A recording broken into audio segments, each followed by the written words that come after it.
And we're live. Jack, did you have the intro music?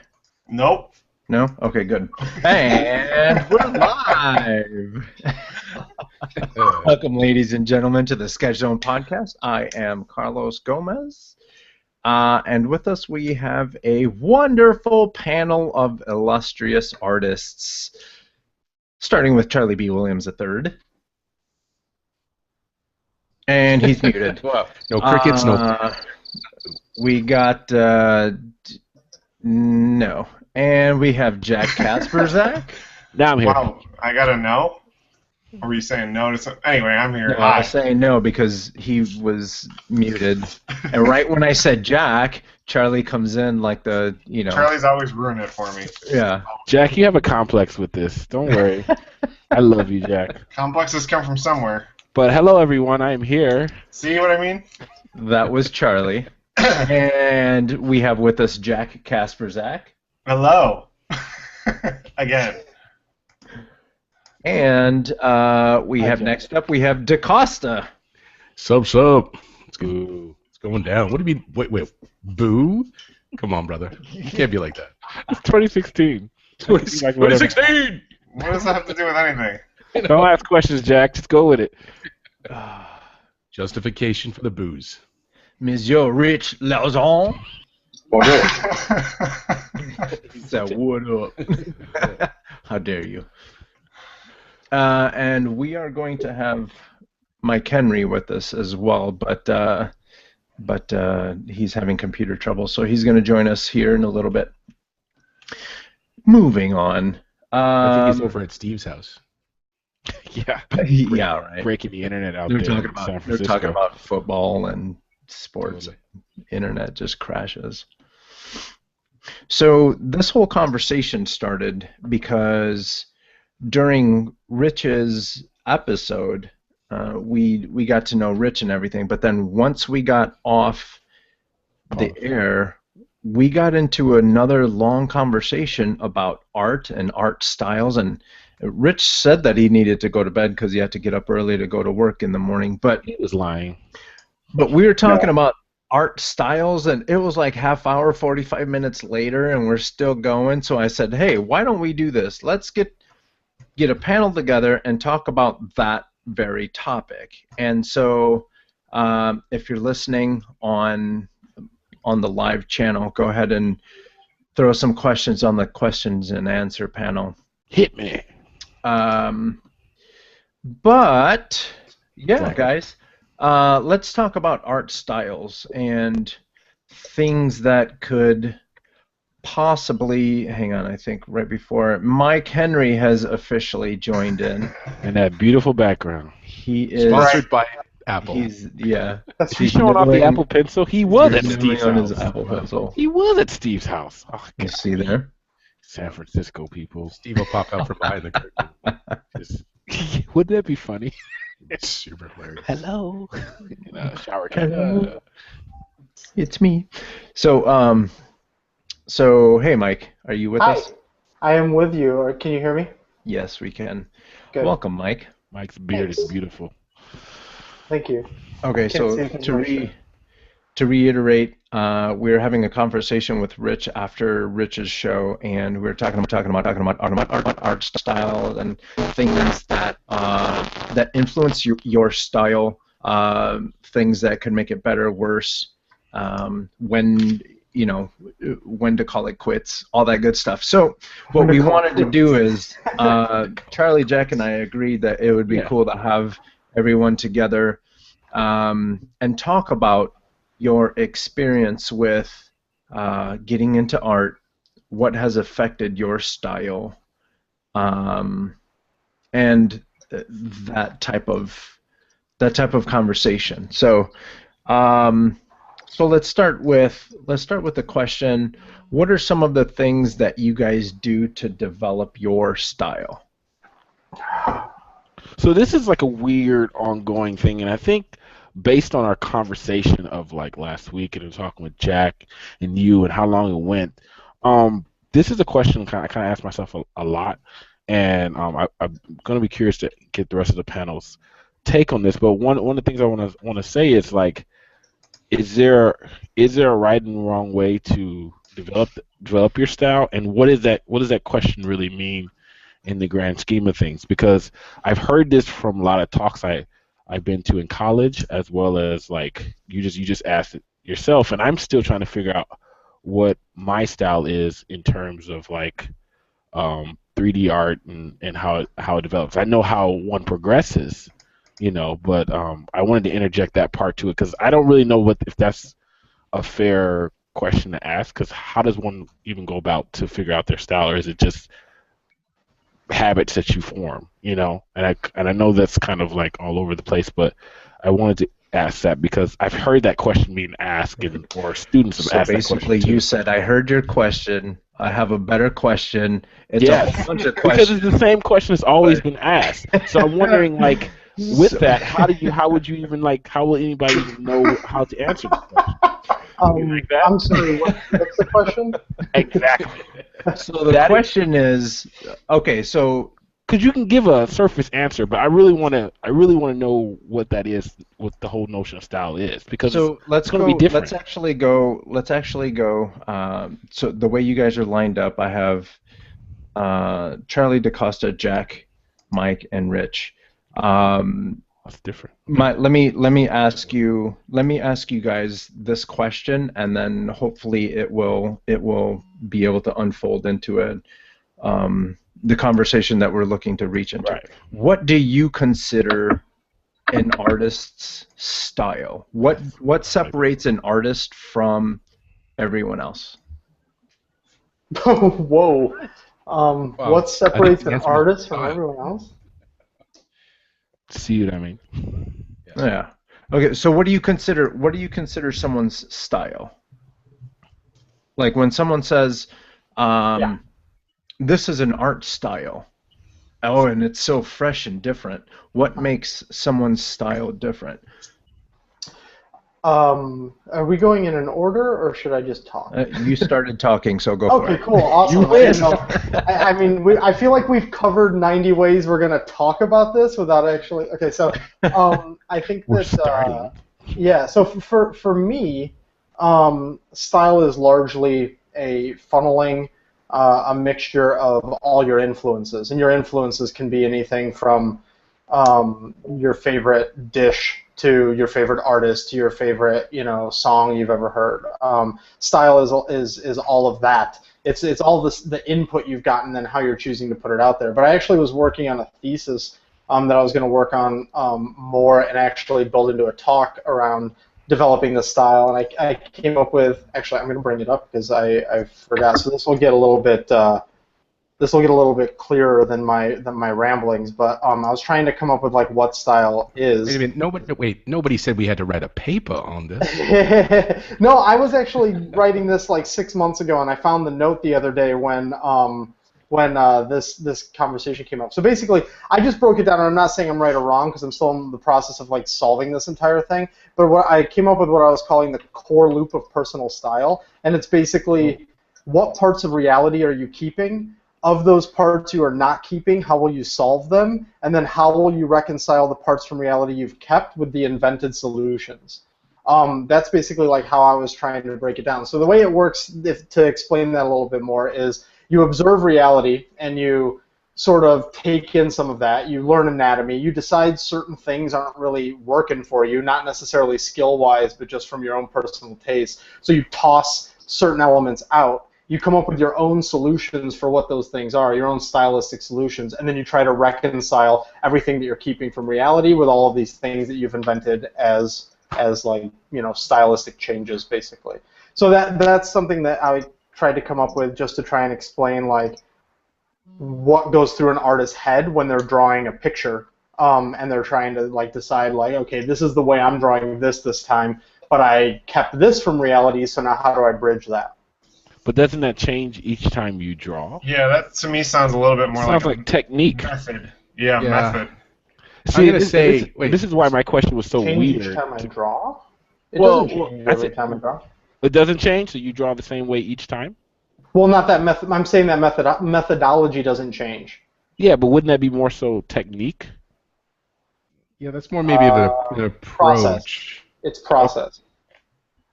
Okay.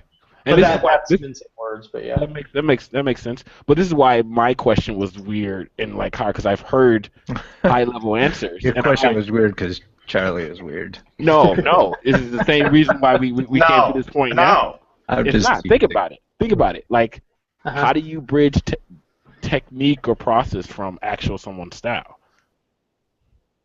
You can teach a technique to 5 people and they'll do 5 different outcomes. So is that their style That then? was. Did you guys understand him? No. Say that again. You Okay. You could teach 5 people the same exact technique and they'll get 5 different outcomes.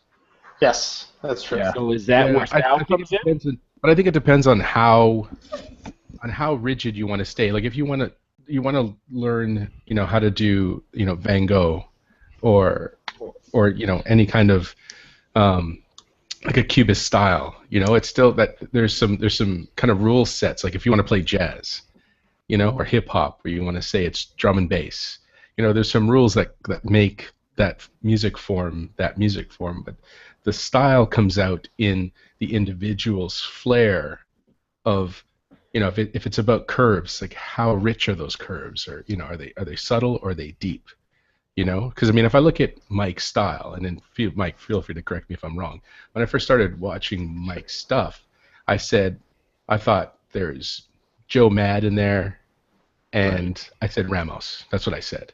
Right. But if you look at Mike's stuff, you can see those like that flavor. But Mike's stuff is Mike's stuff now. He's taken it and bent it into what he likes, and it's what appeals to him. So you can see kind of hints of it, but he's evolved it to his own thing now, where he could take it and move forward, and you wouldn't I wouldn't necessarily mistake his stuff for anybody else's. Right. It's very, very, and maybe that comes with time, I guess, because, Mike, I remember when we were in school and you were heavily black and white in what you did, and you didn't like the color, and I remember you used to try to color your stuff because you just used to have really good black and white outlines, right? Mhm. But you kind of shied away from color back in the day, and there was very much of a Herboto Ramos or like Joe Mad mixed in with still even what you did, and then over the years it's formed into this new thing. But yeah. can you document that process, or do you know what it was that made you, or is it just getting better as an artist, that it just kind of like you see hints of it, like DaCosta said, you see influences of those guys and other people mixed with your experiences, and now that kind of forms and is just a natural thing, or can you really kind of cultivate the style? Well, I think you can pick a style and go after it, but of course, if you're picking a style and going after it, you're going after something someone else has done explicitly, right? So for me to address exactly what you just said, when I went to college, when I was going into college, I wanted nothing more than to be a comic book artist. So for me, like the idea of learning how to color was like a waste of time. Like, why would I do that when I could keep working on lines and all that? And yeah, totally influenced by Joe Mad, still to this day. Umberto Ramos a little bit less so, but those guys were both cliffhanger comics and doing all that cool shit, so I was definitely influenced by all of that. I think what happens is, over time, you start either just through osmosis or because you start becoming more open to it, you start digesting more sources, right? Like more things start influencing you. Yeah. Especially when you're somebody like me who wanted to be a comic book artist, but then you ended up working in video games as a concept artist, you start developing additional adaptations in order to try and tackle more stuff. If I was doing strictly that style that I did back in, which is also very dated, just 50. If I was doing that still as a concept artist, I wouldn't be able to tackle nearly as many jobs. Yeah, or you'd be out of work, right? Yeah, Based exactly. on the changing of the wind. So DaCosta, who were you looking at when you first started and you were trying to develop your style? That's a good question. I don't actually really know. I studied when I was a kid. I looked at a lot of anime, in terms of kind of from a tech, because I came from two schools of. I would actually initially wanted to be a draftsman, an architect. So I was looking at kind of industrial design and architecture and that kind of line work. So I was looking at that architects and the way they've kind of designed their stuff, like or in concept designs like Sid Mead, to kind of really find the shapes and kind of a technical execution of that idea. you know. And then I learned all of my color from, I guess I started from anime, right? And I didn't necessarily. I think I've said this before, you know, on episodes past. I don't really copy something. I just analyze it, and then try to figure out and apply what I feel the technique is to something completely different. So I was never that kid to sit down and draw Superman. You know what I mean? So for me, it's just everything for me about my style, and I guess it's only not that many years ago that I think people start saying, "Oh yeah, you've got a style." Maybe 6 years ago, I remember having a serious conversation about, and I could actually see it, you know, as opposed to somebody just telling me I had a style. I think for me, it's kind of like I really make sure, like I don't copy stuff. So if it pleases me and I like it, I think that's my biggest kind of check box. Beyond that, to get my style done, I think if I'm happy, because I'm not consciously replicating anything that that I've seen. You know what I mean? A technique or anything. I'm just doing lines. So the shapes and the proportions, all that stuff just makes me happy. So I think for me it's kind of there, and I don't consciously try to do anything. It just happens when I turn my brain off and I just let it happen. And it doesn't look like somebody else's stuff. I think that's me. Yeah, your style is super clean, super crisp lines. And cutesy might not be fair to say, but a lot of your stuff is very cutesy Happy? and very. Yeah. You know what? I know. I believe it. I think my thing is I try to. My wife likes to tell me I do a cute cool. Yeah, Nice. You know, that's it's perfect. yeah. It's kind of like that. Like you've got, you know, it ranges from kind of, you know, the way Mega Man is kind of cute cool. Yeah. You know, and some graffiti characters are kind of cute cool, like that kind of thing. Yeah, I think I'm trying to find that space in there. You know, but I have a real turn off for violence and kind of being overtly kind of male dude guy and big guns and all the rest. I don't do that stuff at all, and I try to, you know, it's like it's got the difference between doing, you know, kind of like in Japan, you know, like the Xbox is not black, it's white. You know what I mean? Technology is not seen like in America. It's dark and it's foreboding. It's ominous. You know what I mean? Whereas, you know, technology in Asia is the savior for everything. So it's light. So I try to bring that kind of positive flair to everything. Yeah. That's cool. And Jack, your style is very meticulous, very detailed. Where did you find your influences, and how did you become so detailed? You're That's amazing, Jack. I don't. I haven't really thought that much about where that aspect came from. I think it. I mean, if I think back to all my influences and stuff, it was never really any of the kind of like pop culture stuff. Like I don't really remember reading a comic book until I got to college, and I don't, you know, all the stuff I looked at was like Edward Gorey and like these old Victorian books that my grandma had, and like I was really fascinated by, you know, like the old techniques of doing stuff with like scratchboard, and like you're limited in which the ways in which you can accomplish the task at hand. Like you didn't have like airbrushing and all this kind of all the newer technology, so kind of the limitations of that is kind of what maybe inspired me. So I kind of got hooked on this method of like everything needs to be, you know, rigid, or like you have to accomplish shading by, you know, hatching or something that was kind of, you stick with it, you build a set of rules and then you sort of stick with it. So I guess maybe that's where it came from, but just like DaCosta, I went to pre-college kind of thing for architecture as well, so that was something that really interested me, and obviously there you have to be really into, you know, precision and techniques. So I think obviously that had a huge influence on it. And then Rich, you are a comic, web comic artist. where was it that you found inspiration to follow up on developing your style? Well, my background's in animation, so that's where everything kind of started. And from there, with the comic, I just wanted to create something that I thought was appealing and almost like a Saturday morning cartoon kind of feel, like early 80s stuff that I liked back in the day. That's where I went from there. And my primary source is always life drawing. That's where I get my influences from as much as possible, but I'm not blind to what's out there. Like, I will look at people and get excited about what they're doing, and it does seep through my work. I have a question that I'm going to ask each of you, and I'm going to go back down the list. back down the list. Yep. Mm-hmm. And then I want to compare everything that the 2D artists say to eventually Charlie, who Just me.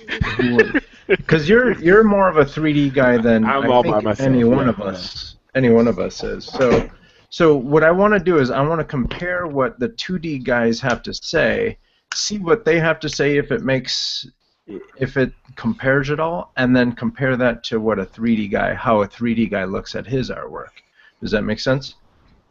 So, Rich, what are the steps that you go through when you're creating a figure or a drawing or a character?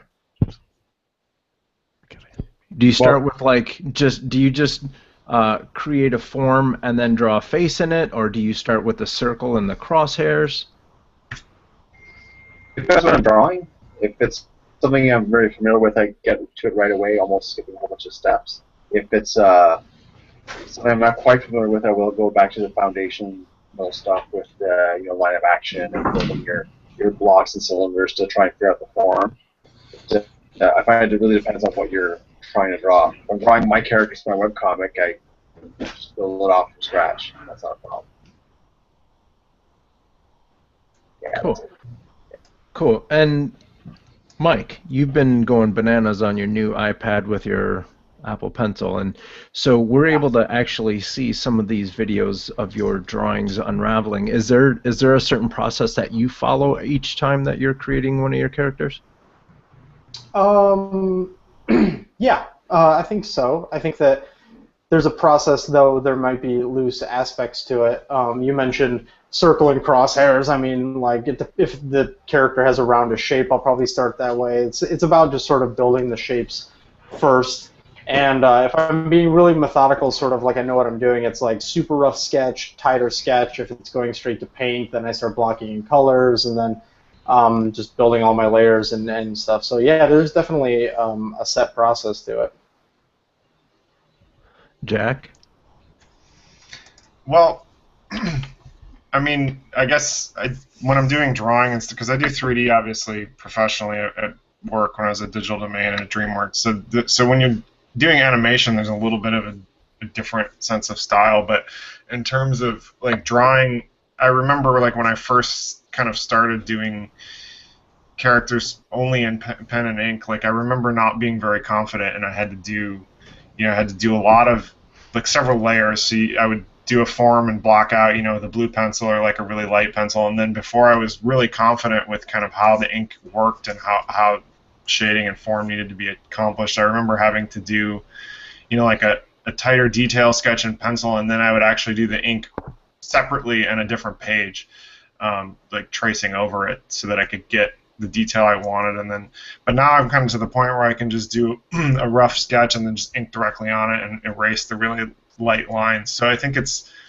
stuff like that is kind of, style is also just like an evolution of confidence and an evolution of habit. I think style is very much about habit, and you're finding what works for you and how to do something.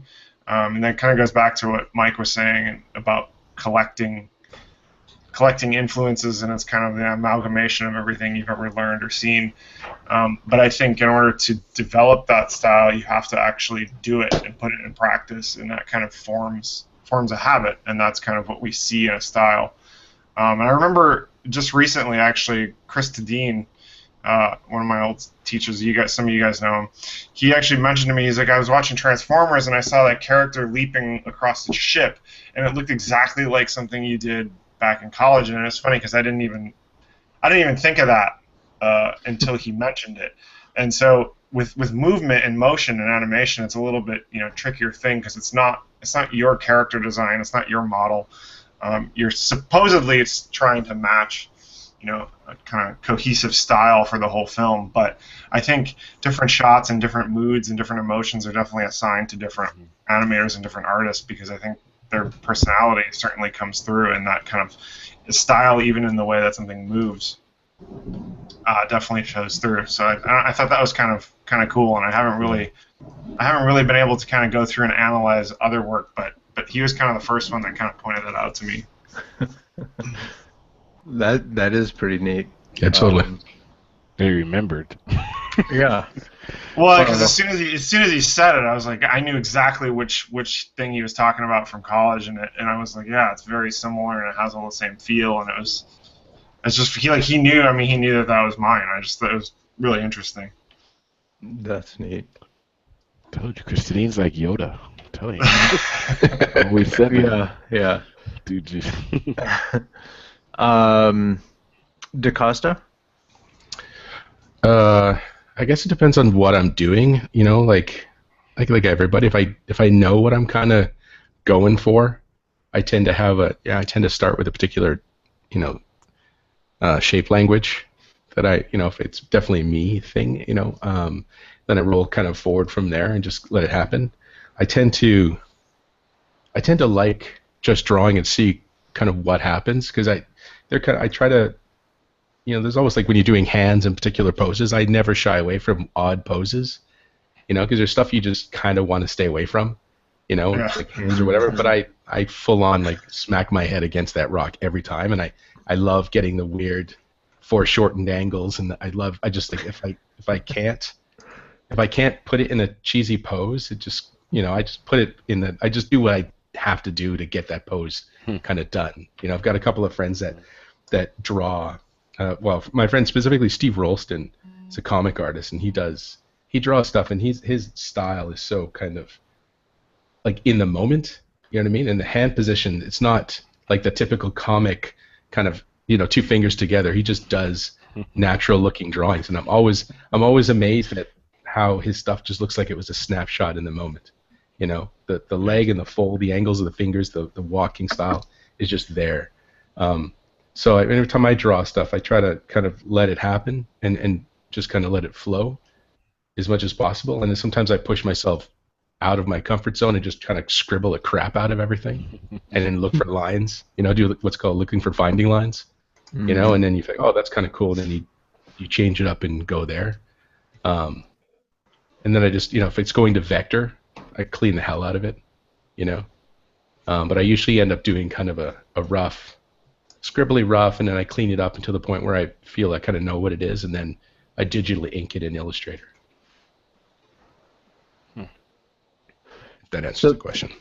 Yeah, it does.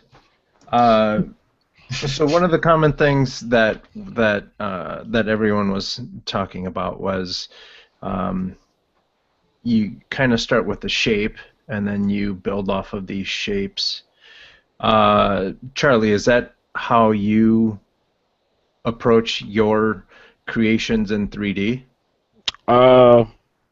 Not always. I think if you're talking in terms of if I was doing more organic, like character work, let's say ZBrush would probably be a really good similar program where like you can start out with just like a circle and kind of go with it to create a head and like start to sculpt that thing out and kind of wait and see what comes about, right?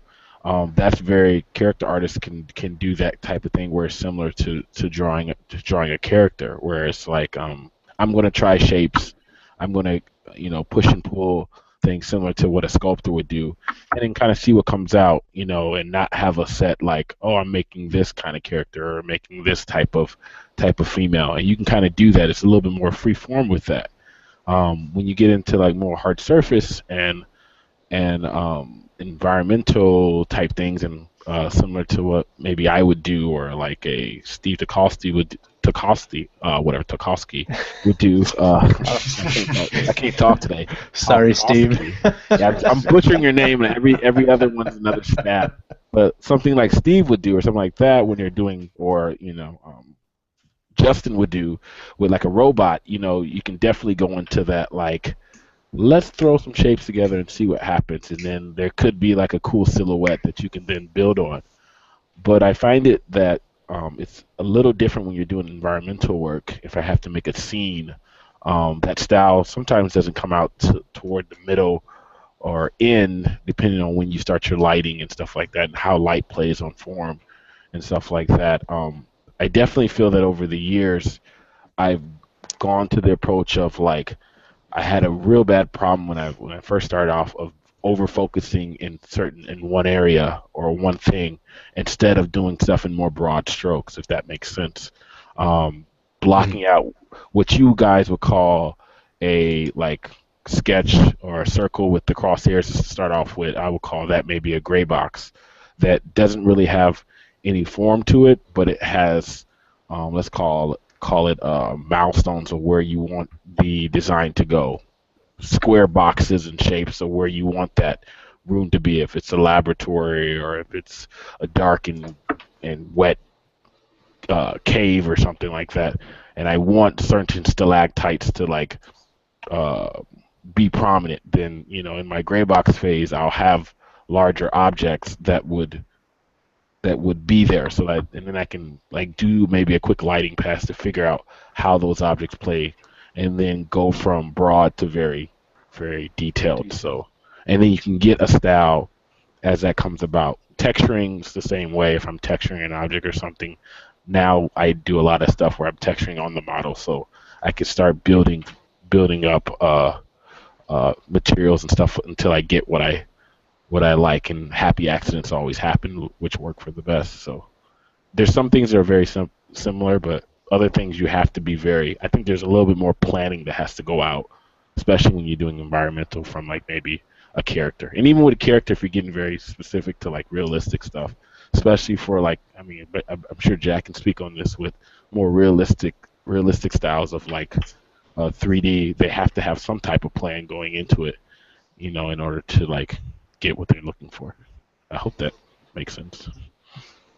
It does. It's really cool how you explained it too, because the gray boxes are kind of our very loose, sketchy, and it's kind of like 2D artists keep building on these very loose lines. Yeah. Whereas you're building in these 3D environments. The terminology is very much alike, but the technique behind getting to that final product is definitely different. But it's cool that the same things that all the 2D guys were talking about relate to the same 3D world. And building off of what you were saying, Charlie, about building a scene in 3D, do you think that's kind of the same thoughts that go behind, let's say, a film director, and you know how they say the style of this film? Mm-hmm. I think that very much has to do with, like, the director and the was it like the DP? Director of photography, and, like, any concept department that they have behind it to help that style, so that it gives me more structure. Because, like I said, I still think 3D, especially when you're getting to scenes and stuff like that, needs that structure of a 2D artist. We can do it, but I think everybody's been on a project where if they didn't have a bona fide concept artist, it makes the 3D department work a little bit harder, because you're kind of going all over the place, because those artists can, especially if they don't know how to, like, think past what they're creating right there, and how to make all their models and assets in that scene work together cohesively. That's where that concept will come from, and that higher level of, like, pre-thought, because there's a lot of thinking that I have to do now to help direct my guys underneath me because they're too literal and they're working on their one little prop in this one little corner. And that's one of the things you have to worry about when you're an environment artist starting out. You can't just focus on that one little prop. You have to go from broad, get every little box in there, everything mapped out what's going to be there, and then kind of work to a more specific thing. And then once you do that through lighting, get lighting in there very early because you might find that it's not going to work. But a drawing, you would find that already, right? Like you can kind of draw and architect something where it looks good, from a concept department. Or would you guys? Would you? In some cases, sometimes it won't work in 3D, but you'd find it faster than making half of the thing, But that could. I mean, I'm sure Mike's had that, Yeah, like so. Charlie was talking about being in super detail and then having it work throughout the entire piece. At what point do you guys see, if you're drawing some, let's say a witch, at what point do you see that wart coming out of her cheek? Also, at what point do you see it working? No, That wart. warts. No. I think it depends on what you're going for, though. I mean, you're kind of pushing stuff together to kind of you have a general sense of, I'm going to create a witch piece, and then you decide, well, is it a witch from, the 1800s? Is it a witch from 2536? You got to kind of interpret all that idea and decide what classically we identify as a witch. It's one of those things too. You got to figure out your audience, right? So you're going to say, are you reinventing a witch? And then how much of that typical stuff? Because as humans, we need all these labels and kind of typical kind of landmarks to be able to say, oh, okay, I identify that is this kind of thing. You know what I'm saying? So then you have to decide, like, well, how much of does my witch have to be the warty witch or the beautiful witch? And then you mix it all together and just you're kind of going on for me, I'm kind of going on a general sense of the atmosphere I want to create. And then every time I add something, I said, does that lead me to the part that I want? You know what I'm saying? Mm-hmm. Does that make sense? Because it's got to be, all this stuff has got to be emotionally satisfying. That's just what this stuff is, right? If it's music or visual kind of stimulation, it's all about that love that you feel for it. It's like, yeah, that really resonates with me because of this, the color, the tone, the position, the posture, the composition, everything. So it's more organic with that, you're saying, Lynn, because it's like as you're drawing it, and anybody can chime in with this, as you're drawing it, right, or creating it, you're like, oh, cool, that works, and you keep going. But like talking about it, it's kind of weird us trying to figure out what that is, because I know for a fact I have a lot of other friends where they're drawing something, and when they're in the mood of something or wanting to create something, there's a point in time many times throughout the piece where they're like, oh yeah, that part works, or whatever, that line I just made, or that silhouette is kind of working now, whereas sometimes you don't know. So I know some people say, well, I don't really know until I see it, but like I think that's that part we're talking about where like, oh, that silhouette works. Okay, let's work off of that. And is that something subconscious?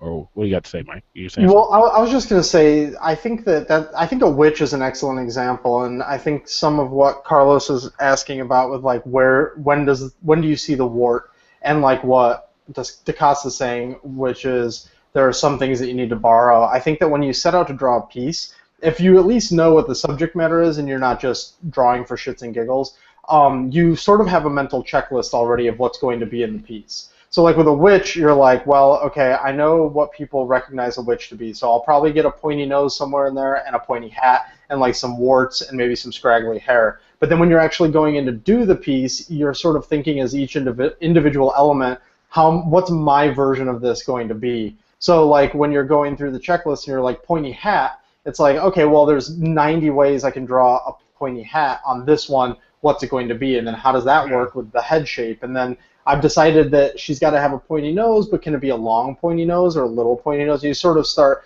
taking each individual element and trying to figure out how much new you're going to bring or how much sort of unexpected, because most of the delight that people get from like a really clever piece of art is the unexpected. What they go in with all these preconceived notions, but then you gave the witch an eye patch, and most witches don't have eye patches, or something along those lines.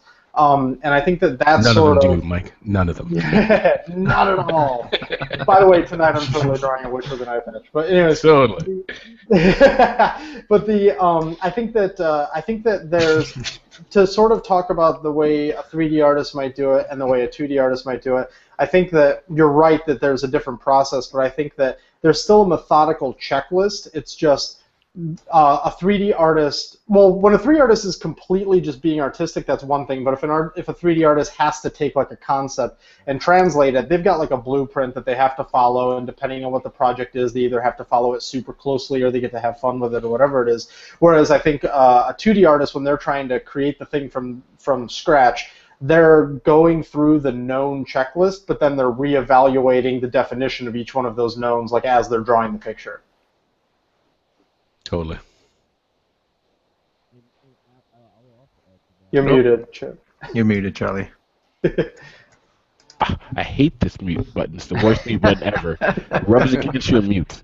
Anyway, I think stop laughing at me, Jack. How does the mute button affect your style?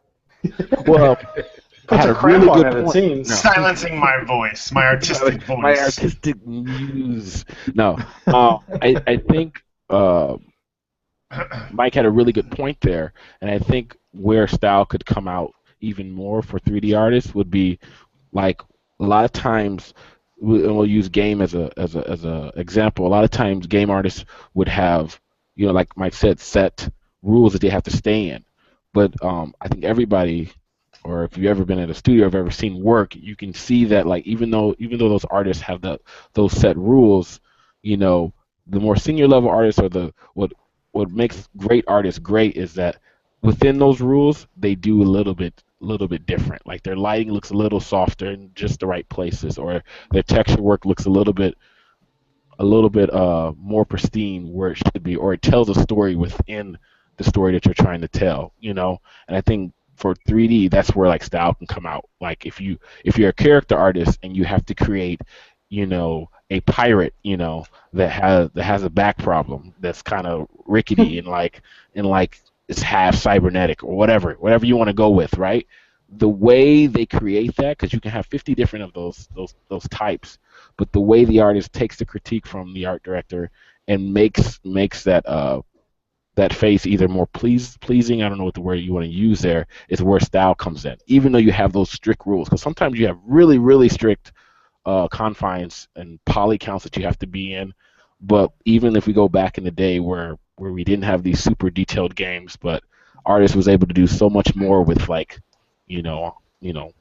60 polygons, right? And one texture map. I think that's where like for 3D you can start to really breathe in what could really be a good style to artists, which I kind of fell in love with, I think you're pointing out too something that's really interesting with the bridge from 2D style to 3D style is level of fidelity.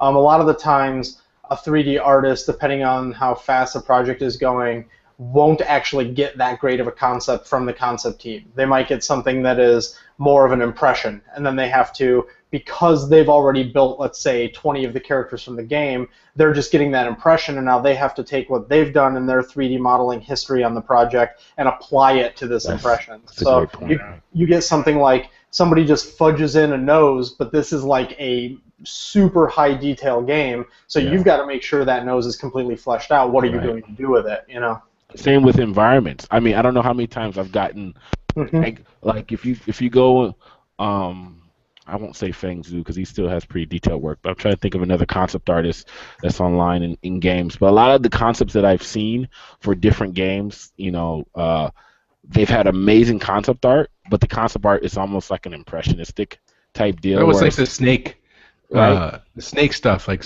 Oh yeah, like Metal Gear Solid. Yeah, Metal Gear Solid? So like Metal Gear Solid. all that stuff is all. Some of the environments, the high tech ones, are like expensive, looks beautiful as an art background on your desktop, right?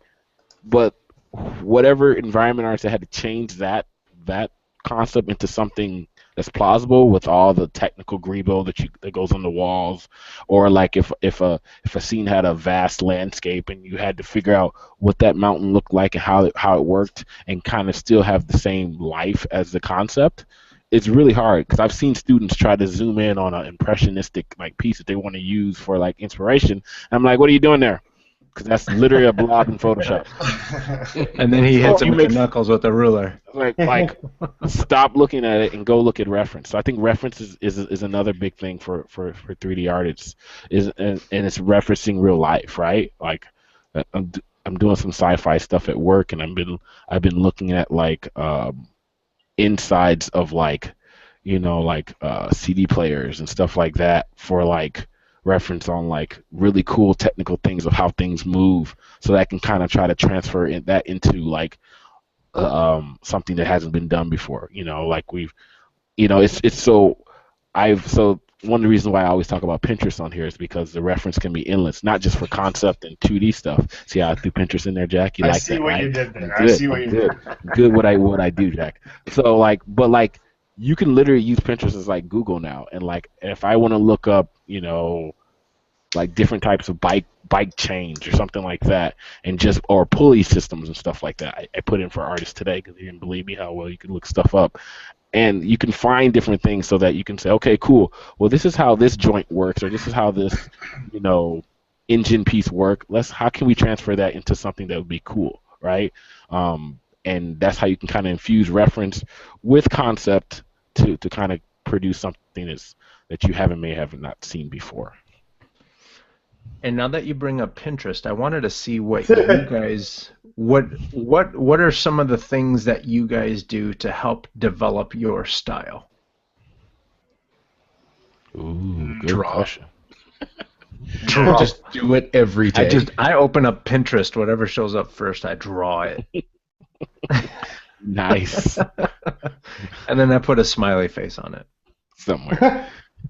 Yeah, and that's hard. I think for me, I continually try to make different things, or I try to do different combinations of things. Because I think, like I told you guys last week, I struggled with this a lot, trying to figure out where my style falls, and I think, and going back to what Mike said before, I think it is a lot of like your experiences and what you take in. Because when I first heard what he said in my head, I was like, yo, if I like to eat spaghetti, is that gonna come out in my style stuff? But then as we talked, I'm starting to understand what he was talking about. Because he went real high level really quick, and then he just gone, but he's gonna be back later. You scared him off. I know, I do that. My aura is amazing, and it just kind of Tired of people, listening to you.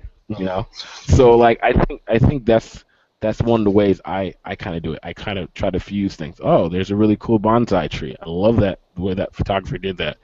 How can I turn that on its side, right? What can I use, or how can I make this something I've never seen before? Or I like sci-fi. I like gardening. Sci-fi greenhouse. Like that's how I get my ideas for environments. Okay, and then I try to tell a story with that notion. It's almost like doing the spider web thing. Have you guys ever done that when brainstorming? No. Where you start out with a central theme on the board, you draw a circle around it, and then you branch off ideas based off of that central theme. So if you start out with the theme of like a greenhouse, right?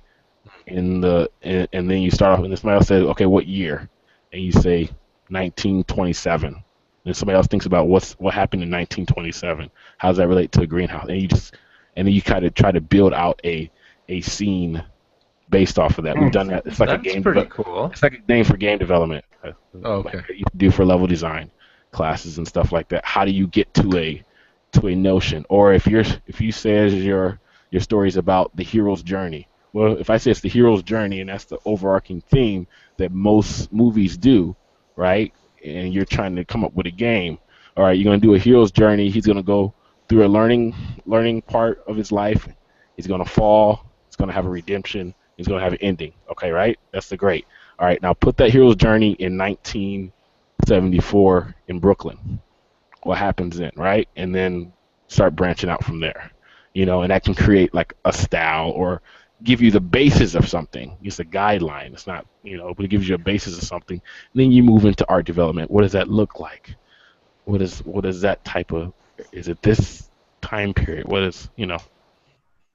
I think all those things that you pull together, whether you're working on a project by yourself or whether you're in a studio production kind of setting, you still always, I think everybody still has a kind of, this is our goal, this is our general target. We're making, a war film, and then, okay, well, this is a war film, but it's in 1974, in, what do you say, Brooklyn? Brooklyn. Right, Brooklyn, and then there's some witches and eye patches. Fighting against boys. You know what I mean?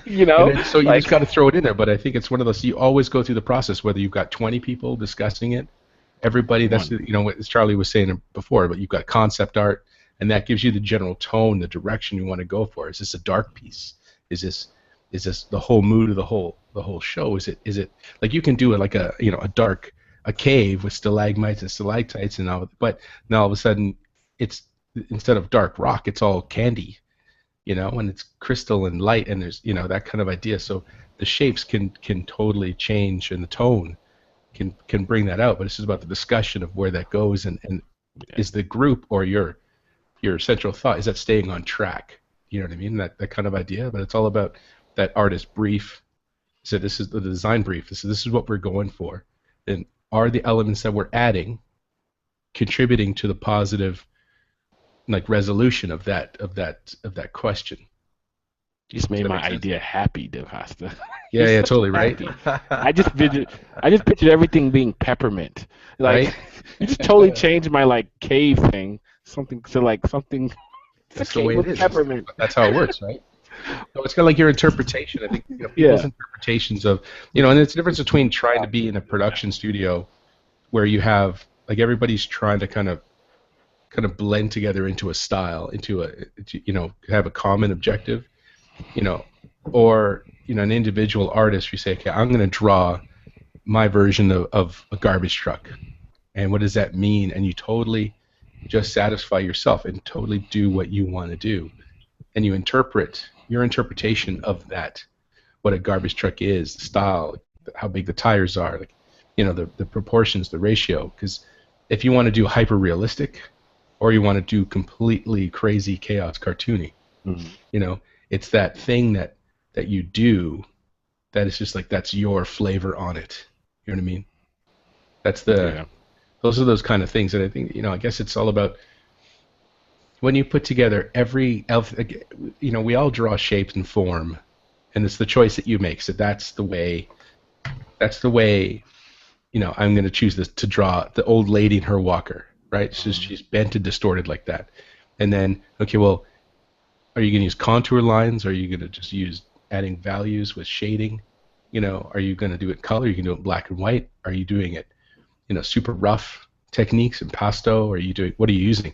All those things, kind of the little bits you take, everything you put in front of you. If everything's a flavor, like a canister, like a quart of ice cream to go all American on you. It depends on how big that scoop is you take out of each one, and at the end, it's that combination of all those scoops and the portions that you take out that ends up being your style. Yeah. Rich, what do you think? Yeah, I had a similar analogy. I saw it like one of those old ghetto blasters from the 80s with the big equalizer, the 20 little levers. Totally. And all the foundational stuff is the same. It's just percentages of what it is you want to use, and depending on how you put up the settings, you end up with a new style. Exactly. We would also accept the metaphor of curry flavors. Yes. On your boombox? On the boombox. Scented speakers. I do think when you get into personal art, I think the line is totally like blurred, and you're basically the same. Like I said before, going back to when doing stuff at home and saying, you can do whatever you want, right? Like, whatever comes to you.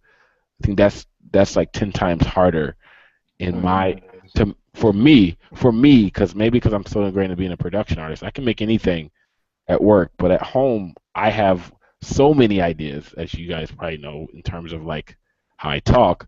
That imagine putting that into just like one thing. So I almost have to do segmented things in order to like pieces of what I think my style would be, in small like pieces. So hopefully that would build into a bigger project that shows off everything because there's so many influences that sometimes it's hard to pick, a stylistic direction you want to go into. So sometimes I like kind of having those confines even in personal work, because I I'm wanted all over the to place. I wanted to drop this in here real quick, and then I wanted to hear from Jack. But last week we were talking to Nicole Fazio, who's a voice actress, and she was explaining how she goes about, and I don't know if it would be obtaining her style or just it was more of her process, but it was really cool to hear her say, there's this last piece of chocolate cake, and you want to eat it, and don't wake the baby. And you can have the line of a cartoon could be 3 words long, and you can have like a million different ways to deliver that line. But if you want to have that piece of cake, that was a good way of explaining she did. It was phenomenal. Jack, what do you have to say? And go. I've kind of lost track of what our exact point was. Yeah, that's what I was wondering. The question was, what are some of the things that you do or that you use to help develop your style? Nice save, Jack. Save? There's no save. I was being brutally honest. I had no clue what the hell we were talking about. I mean, I think Pinterest and reference and all that stuff is really important. I mean, I think you can't even begin to develop a style until you have a pretty adequate, understanding of what has been done and what is being done and what appeals to you and what type of style or what type of mood or flavor gets across the feeling of what you're trying to expel. I have this one friend who's really adamant about not exposing himself to other stuff because he's so afraid of repeating something, and I just think that's kind of the most ridiculous thing I've ever heard. It's like you can't shut yourself off from the events and the actual stuff that already exists in the world and expect to come up with anything really. I mean, you're going to come up with like a 4-year-old's vision of which can be completely creative but tend to often be super simplistic and based off of a generic 4-year-old's point of view. So I think the more the better, and the more you can saturate yourself with content of various types, not just drawings if you're an illustrator, but I think film can be a great influence.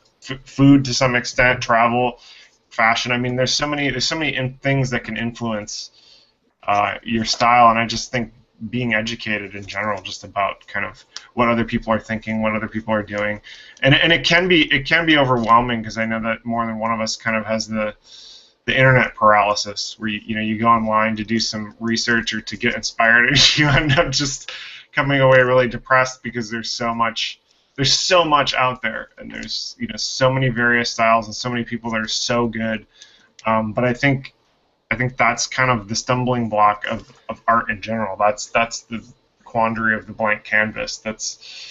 You just have to kind of leap over that and just start working. And then I think that's just where we're doing it. Like Picasso said, just doing it is one of the biggest developments of style. I think, like I said before, I think style is so much about habit that I think just doing it and developing your own technique is the biggest part of it. And let's talk about the internet dude that is constantly working. And I know I've talked about this before in previous podcasts, but you guys let me know. It's like when I see everyone's work, for some reason in my brain, it's just this one person doing all of this work, and that one person makes me feel so damn lazy. And I'm like, man, this guy is creating, and it's like it doesn't matter. All of you guys can create, and put it on the internet, and I see it, and I think to myself, man, that one person is really working his ass off. Is that just me? No, that's the magic of the I think it internet. happens, you know. Yeah, that's it's funny that when you look at if you look at Pinterest or you look at the Chinese version of Pinterest, it all tends to be the same stuff. You know what I mean? Yeah. I think that Yo, I have not looked at the Chinese version of Pinterest. so it's like it's funny It's like all drawings of DaCosta. that's totally it. So like it's funny like when you look at all North, well, it's always the classic kind of, usually it's super cute chicks in wet weasel bikinis, but there's armor and a sword. That's Okay, yeah, okay. Yeah. that's all it is. Effectively, you know what I mean? Pinterest.com/Chinese art. Telling you. So I mean, I think part of that mix is in terms of like that whole idea. People don't realize that like part of that magic of there's one dude out there doing amazing stuff, and I think that there's no timestamp on stuff. It's like when people watch TV and they see superstars, people don't get that like they've made a movie and then like 6 months later they're back and they're talking about something. Like they don't get. How about it? You know what I'm saying? So it's like you look at the internet and you're like, oh, there's so much crap out there. Holy smokes, so much awesomeness. You know? Yeah. So you don't know how long ago it was made. It just doesn't matter. So you forget that thing. And for me, it's always about the realization that everything has been done, and you should just embrace that. You know what I mean? Don't like delude yourself into thinking that you're going to be original. The original part comes with your twist. That's your flavor, because only you can add that thing that is you. You know what I mean? Even if I draw Spider-Man, I'm going to draw Spider-Man my way. I think that if your focus is my interpretation of something, and you keep that, you know what I mean? I think that's the big deal, because you have to know, like Jack was saying, it's like it'd be crazy to think that you couldn't. I went through a phase of, actually I still go through this thing where I go to stores and look at art books, and I say I was very paranoid about looking at something too long to get, because it takes a minute for it to wash away. So what I decided to do, what I do is I look at art books. I kind of basically flip through stuff, and then I just move on, right? Because I know I can wickedly get, in love with a piece. Oh my God, that's so dope. And then you spend the next how many ever pieces trying to mimic that bit, and you work it into your style. So I just kind of developed this thing where I say I'm just skimming through stuff, and I get the general kind of flavor on it, but I don't spend too long staring at something. I don't fall in love anymore with any particular piece, and I move on. But that's because I found me, though. So you know what I mean? Like I'm comfortable. But before I was super paranoid about it. I was like, oh man, I'm gonna start copying. Oh my God, Or how about those kids that see all the art of books, the art of this Pixar movie, the art of that Disney movie, and they have like 200 million of these art of books, and they have one picture on Pinterest or one picture on Instagram. And That's what? just what they're into, man. No, No, it's people like are everybody. into whatever they're into. I think anything you look at, people are intimidated. What do you mean?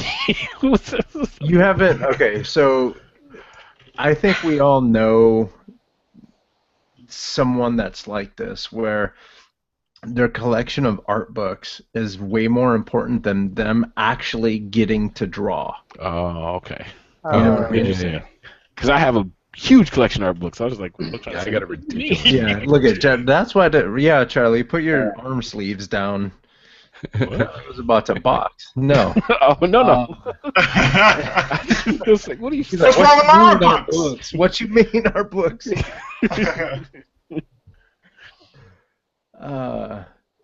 got. I have 800 books, so Yeah, well, Rich, half of those are yours. You have a lot. Rich Rich- you have art books. You have a Art lot. of Rich Tune does not count as Rich- your Rich has art a of library of books. no. I mean, I have a problem with buying books. I buy a ton every year. Me too. See, I'm right there with you.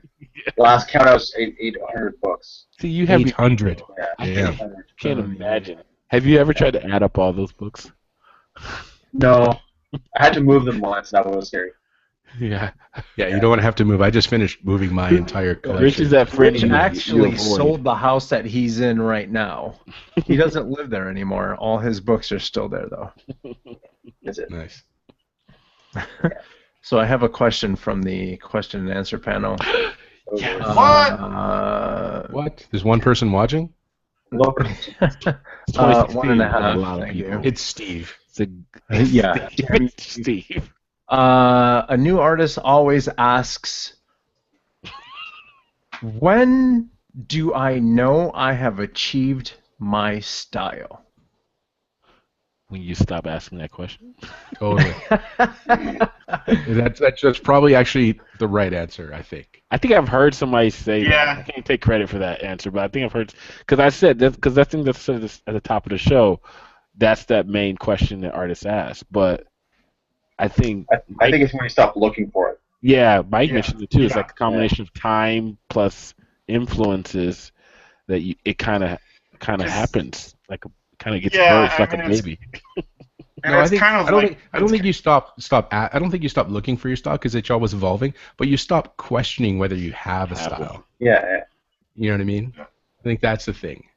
yeah. What do you think, Mike? Yeah, I think that if you, I mean, I don't know about you guys, but like, you guys didn't get that weird mark on the back of your head the day you got your style?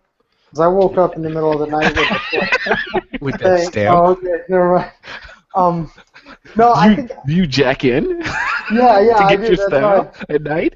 Yeah, that's and then Knew I just my eyes roll into the back of my head and I wake up and art's been posted on Instagram. Nice. That's how No, you know the, Kung Fu. that's right. Nice. No, you see that? I, That market there?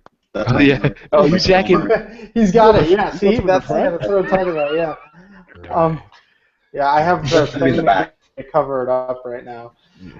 I with all of that. I think that you just. I mean, I know people consider that I have a style, and I know that I draw in a certain consistent way, but like I've never thought to myself, oh, I've got a style now, or oh, I'm comfortable that I have a style now. I feel like every single day, every other artist on the planet is surpassing me, and if I'm not constantly working at it and constantly trying to develop and be something new, like eventually, that I'm fucked. So I don't ever really think of anything as being stationary at this point. I can relate to that. Yeah. Every I know a lot of people. time I go to Polycount, there's something new or. But a style isn't. But again, I don't think a style is an arrival. Yeah. Right. It's You know. not. It's It's just a part because you're still moving forward, right? I think. right. You know, Mike, your style is Mike. I mean, shut up. Seriously. Who are you kidding? Your shit is awesome. Like, I can tell Mike, your your stuff. style is when I'm shit. like I could turn off my computer, randomly type something in, and touch the screen with the monitor off and know it's your style. I mean, it is you. You know what I'm saying? Just like you I can look at appreciate- Mobius. Like Mobius' style is Mobius' style, and you can tell when people are kind of trying to get it. You know what I mean? Right. Your shit is awesome. Shut up. Well, I You're appreciate so that. aggressive this year. Yeah, holy shit. I'm just not taking any bullshit. You're a genius. Shut up, Mike. What did you do on New Year's? You're like, Okay, now we've gone too far if you're busting out the G word. I know, right? think Yeah, you that- totally. yeah, you just went too far. sorry. Now I know you're lying. I take that back. No, stop. yeah. Your stuff is no, but your stuff is very distinctly your stuff, and I can see. Like, remember when you meant that thing about you went to that phase? You say, I'm dropping my lines. Right. You know what I mean, like that was a definite evolution, but it's not like the only thing changed was like you dropped the lines. You know what I mean? But it was still your thing. You know what I mean? It was just you're just interpreting it. So that's the evolution there, but it was definitely in your style. You know what I'm saying? Like the proportions you do with your girls, the eyes, like especially the pink-haired girls, that kind of stuff. Like your proportions with your shoulders and the neck length and all that stuff. I mean, it's very characteristically yours. And I can tell now, like if I look at somebody and I can tell they're trying to copy you. You know what I mean? But it's like I can see the difference completely. Actually, there you go. That's how you know you have your style. because somebody's copying your stuff. Yeah, there you go. Yeah. Yeah, That's totally. how you know. Yeah. Yeah. And you know what else though? I think we talked about this tonight. Me, Jack, and Rich and Carlos talked, and which goes back to another artist, which is kind of has a good evolution of style over the years. And Mike, we've seen this back at when we used to go to the cons and stuff back in school. So do you remember what like Kerry Randolph or Scotty Young? Let's use Scotty Young, like Scotty Young style. There's a guy. Back in the day with Lead Heavy when they were with the Lead Heavy crew, Yeah, right? when he was like a graffiti sort of comic infused artist. Right. Totally. And then like look at what he does now. So like how was that evolution? Did that just come by just would you say that's that time plus experiences, you know, being a father, becoming a father, and then like drawing skills just getting tighter? Because I wouldn't say he did know how to draw or wasn't drawing really, really well or at a high level back then. Right. But I think that's the artist I can think of that has the greatest amount of like evolution that I can think of offhand. Yeah. You know, from then till now, from 2000 to like 2015. You know? I think something too. Like I feel. Okay, I'm gonna get into dangerous territory here. I think that Scotty. Okay, I'm just gonna get real. I think that Scotty Young. And I don't know this because I don't talk to Scotty or anything, but I feel like Scotty Young came to grips with what his influences were, and he decided that he was going to honor them and go after them and actually embrace them instead of fighting against it. How I feel like you go through intention like he did. I think that it's the same thing as I was on an MMO for a long time, and my style really stagnated. And then when that project got canceled, and I could go through like some degree of growth, I had to sort of get real with myself and be like, I'm not looking at the shit that I was looking at before. I'm looking at all of this other stuff, and I need to start letting that into my style. And I think that that's sort of what happens with somebody like Scotty Young. Anybody who goes from one thing to such a dramatically different thing in a short period of time, I think it's because they've so excited about one of their influences and they've decided that they're going to fully embrace it and express it, and then they just go through like this really rapid transition, and now they're comfortable because they're drawing something that they're like themselves, which I think is the thing that every artist sort of ultimately hopes to get to, is when you're laying down art and it's exciting you again, and you're feeling like, you know, and I feel like that's probably what happened with Scotty, is that he was like, you know, that thing that I was doing because that was the era, and I sort of fell into doing stuff, and all the people around me were doing that stuff, and then one day he sort of said, you know, these other influences are actually more important to me. I'm going to start going after those, and then he probably started getting excited about it, and that's why Scotty is the Scotty that we know today, because he was just so pumped about that look and feel that he was sort of ran with it. Yeah, whereas someone like Kerry Randolph has had a refining of styles, but I still see some of that, but I've seen it become a lot more tighter because he went into, you know, animated cartoons and doing that whole route, you know, and having to do stuff for animation, which kind of tightens his style up. But you know, that whole crew is like a really cool case study that I've noticed over the years of like when we start talking about style, that's where I can visually see an evolution. I can pull up 25 drawings and year by year and like show you I can see how it's changed. Like before the show, I went back and looked at a bunch of his old stuff and went in my boxes and all the old stuff I had him do back from Artist Alley, and I can kind of see. I have a gully that he did back in the day. Like I can see a difference now from even the Alice in Wonderland type stuff or whatever he's doing now. You know, not Alice in Wonderland. I'm sorry. Was it Wizard of Oz? Wizard of Oz type stuff. You know, it's a really cool evolution in a visual format. You know, that people can kind of like, oh, look where he's tightened his lines, or you know, he became a father here and he started doing more kids-based stuff because it meant something more to him. Or he hurried through it because he is a dad now and doesn't have time. No, but it's actually, I feel like it's more detailed. You know? Yeah. But if you look at what Scotty was doing, like when he did Spider Clan. Yeah, right. And then, so Spider Clan, and then when he did, he did that first little Inktober. He was inspired by what Jake Parker was doing, right? And if you look at that Inktober book that he put out, right, you can totally see Oz there. Yeah. Oh, okay. Right? Like you totally go back, go check. I'm sure it's still for sale, but you can totally see it. And then if you jump from that to Oz, you can totally see where he just kind of let go. Because I think Spider Clan is the last thing I bought of his. Good, yeah. Like back then, I love that book. Mm-hmm. I loved everything about it. It was a cool style. That was like the graffiti Scotty. You Yep. know what I mean? Like, Yeah. straight up. The You know, really, and then, really big hands. You know. yeah, big, totally. It was just a cool style. Yeah, but cool. even like I love Joe, it. I mean, Joe Mad when he did back in the day when he did that X-Men stuff, and it's like he found anime.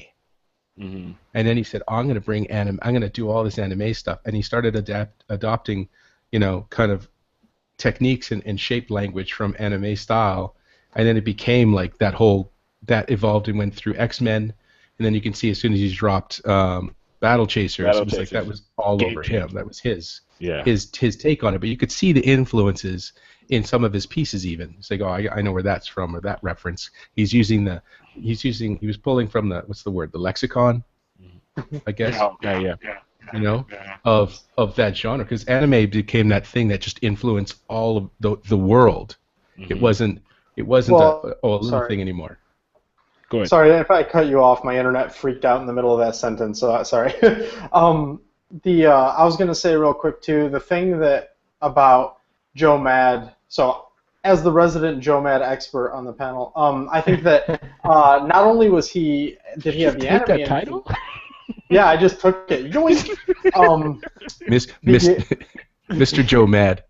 Yeah, I think he's got that name, but yeah. I think the thing that a lot of people sort of glaze over with Joe Mad is I think that even though he had the anime influence, I think that the reason that was so highlighted back in the day was because so many people were anime influenced right around that era. I mean, right, with the eyes and stuff, yeah. When you really look at Joe Mad's art, he's actually got way more influence from like Bernie Wrightson and J.C. Leyendecker and like all these other sort of classic artists. I mean, there's Norman Rockwell in there. There's a ton of classic stuff that drives form a lot harder than even anime does. And I think that's the American side of it too, like infusing. That's where like he's done it where a lot of people just kind of copy, but that American part of infusing those two genres together, really gives him his style. Like it's a lot tighter. The forms are a lot more consistent. It's not so exaggerated.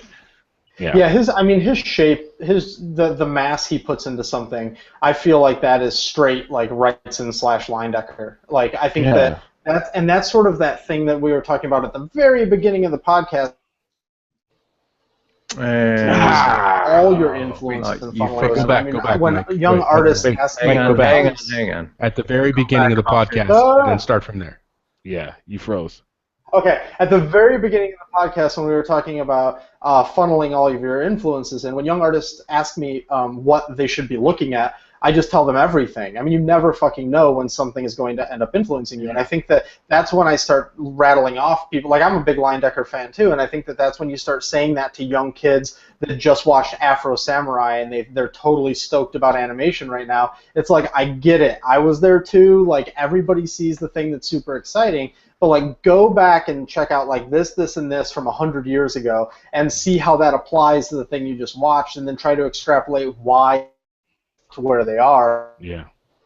And then you can get like a little bit more well-rounded of a thing. I think that's something. I think that at the heart of it, that's really what Joe Mad brought to comics. It wasn't so much the anime influences; it's that he had all this other structural artistic knowledge that he was applying to it that made it really interesting. And like I said, resident Joe Mad guy, but I think that there's a lot of other artists that do that exact same thing, and we get so hung up on what part of their art is current that we forget all the stuff that they have woven into there that also makes it like super classic. Yeah. I don't think like his stuff was overtly anime. I'm just saying that it was very. Oh yeah, I'm not very challenging clear you, that DaCosta. No. I'm just saying that I loved what he did, and it was a clear. There's people that look at a style and they mimic it, and it's still too much of that style. Whereas when Joe integrated his stuff, he was doing kind of. I identified with what he was doing because it was kind of like the way I felt about the approach is that he's taking the principles and then just taking what he liked and using it, but it was definitely his stuff. You know what I mean? Instead of I could just see the influence as opposed to it just looking like he ripped off anime stuff. Sure. You know, Yeah. so There's I just plenty love of that. other artists we can look at for that. Oh, no, totally. But I just like the style. Like the change was so drastic. Just like Scotty stuff, it was like wow, I really loved the shift. Mhm. I mean, obviously it was drastic in terms of you get the comic books and when they come out, they come out. But Mhm. you know what I mean. But I loved seeing the evolution of that style, and I liked all the things he took from it and how he owned the bits that he wanted. And he just, kind of shaped it into his own language. I loved it. And let's talk Yeah. about a huge shift in style. I mean, we're going to go super deep with this. Take a look at Pablo Picasso. He was painting more of a classical way. He visits Africa. He came back like he started the Cubist movement, and his art just completely off the tracks from when he was a beginning artist. So he went out and he started experiencing life, and it affected it. People thought he went crazy, but I mean, he started a whole different movement just by visiting a different land. Totally. Just changed Yep. that perspective. Yeah. So it's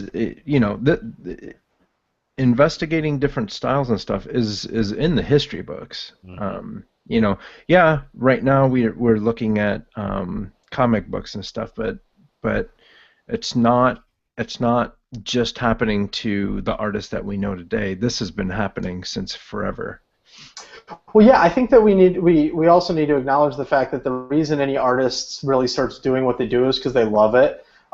Every artist is unpaid before they're paid, and I think that lighting. Did I get all fucked up again? Yeah, we're gonna Yeah. have to get you some good internet, kid. Yeah, I'll be moving soon. Don't worry. So anyway, I don't know where you lost me, but I'll just sort of probably from the very beginning. I'll just Artists rewind and love say- what they're doing. Yes. So the reason artists do what they do is because they love it.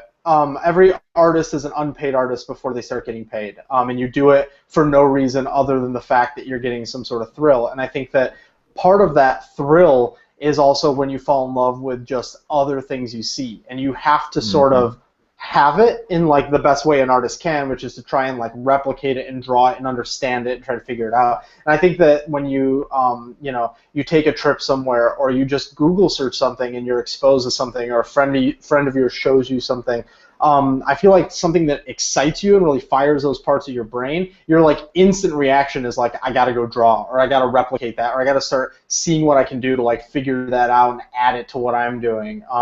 And I think that that's why it's such a natural thing. You can cite everybody from Pablo Picasso to Joe Mad to Scotty Young to anyone on this panel probably, and you start realizing that like do it because we're excited about it and we want to see how we can also like produce it. He froze up real quick too. But when you drop back in, it sounded like natural, so it's all good. Yeah. I'm sure whatever you said was good. Which brings me to a question. Would you guys rather have your own style, or would you guys rather be making money? Well, what? Wait, what? How you saying I'm So- not making money from my style? No. I'm not saying it. No, I'm not saying that. You're getting so paid, and aggressive. when I grow up, yeah, I know. What are your resolutions? I'm just turning my camera off now. Okay. Would you rather be known for having your own style, or would you rather make money off of copying other people's style? So are we talking about having our own style, but we're not as successful? Why are you reading into it? No, It's because just well, that I want to simple. know it's A or B. So because I can have my own style, be making shitloads of money, Right. and Right. copying somebody else's stuff and making shitloads of money. So I'm just thinking, what's the difference? Basically, Picasso. Do you want the he likes notoriety, or do you want the paycheck? He loves money. No. No. Right. DaCosta says, I want to get paid for my notoriety. Listen, that's not the question. No, dude. If I'm gonna get paid, I get paid for me. That's my deal. So I gotta say, I love the cheddar, but it's got to be my cheddar my way. Yeah. So I guess we can go back as far as whoever coined the phrase starving artist. Would you rather be a starving artist and be known for your art, or would you rather make that money doing commercial art and being considered a sellout? To be perfectly honest, I don't know that you can be particularly known for your art and be a starving artist. Like, obviously, known requires a definition, but like, if you're so well known that tons of people know your work, like, you're probably getting gigs. You're getting Totally. people that want your art. So Yeah. I would say that Yeah. if you're known for your style, you are making money. And I guess that's a good point. But I guess the only way that would happen, I guess, would be if you spent your life in terms of like not being very having a lot of money, but maybe after you were gone, now you're known. They found your work, and you're known for having this amazing work, but never really capitalizing on it. It's, that's the only other way I can think of how that would happen, where you would have the notoriety of being an amazing artist, but never was able to benefit from it. But I think like what Mike was saying was, if you have a great style, you're going to be recognized, and then that should turn into something. And if it's not turning into something, therein is a problem, which has nothing to do with how well you do art. Yeah, you're probably a jerk. Totally. Probably there are other factors Your marketing involved. department just sucks. Yeah. They're pocketing that money they give you. Or you struggle mentally, like, I don't know, Van Gogh, Edgar Allan Poe. That's what I'm thinking. Any number of guys, El Greco, none of these guys were famous in their time. I mean, Van Gogh was living on the street, So you know what I mean, then, Jack, right? Like it's. But we can't count that shit. We can't count those guys because in today's world, you're known because you're known globally. You're reachable globally. Like it wasn't like it was back then. You know what I mean? Like now, if a guy's starting something in China and he pulls, wants to work with us, that can get plugged together so much quicker than Edgar Allan Poe not being able to find anybody to write for. I don't know. I think 20, 30, 40 years from now, we're going to look back to now and still find plenty of unsung heroes and treasures that be like, he was really good. There totally are those options, those opportunities for people to find you back in the day. But you got to remember, it's not like, before when somebody said, hey, deliver a message to somebody, you got on a boat and you were gone for 3 months. Yeah. Yeah. Now it's, if you don't return my text, you're just an ass because it's, it's going to orbit and back in a split second. Like, shut up. But going off of what Carlos, but going off what Carlos and Jack said though, like if we didn't still have those things, right? We wouldn't have those like amazing shows that we watch, like The Voice or like American Idol. Wait, sorry, I thought you were gonna say something good. No, think about it. Think about it not in the show. Mike thought you were going deep, but you said Voice. But listen. Don't be stupid about it. Listen to what I'm saying though. We're stupid. Well, listen, because you're gonna miss it in the joke. Like if you I grew up in church, right? And I've known of many people that could sing just as well as anybody we've seen on TV, but they were undiscovered. So that's what I'm saying. So like with The Voice, like some of those people like were just directors of music at a local high school, right? And like obviously they've had their shot, they've tried, they've done different things, but they went undiscovered, and then they were discovered, right? But some never get discovered, right? They just sing for their grandmother on Sunday, or they just sing for their local whatever, or local jingle or on the radio or whatever. But they don't get that. They don't get to hit that mark. So there are those artists that can definitely never make it globally, even in a day and age where we have the internet and all that stuff. Because how many people are singing on YouTube that you still don't know about?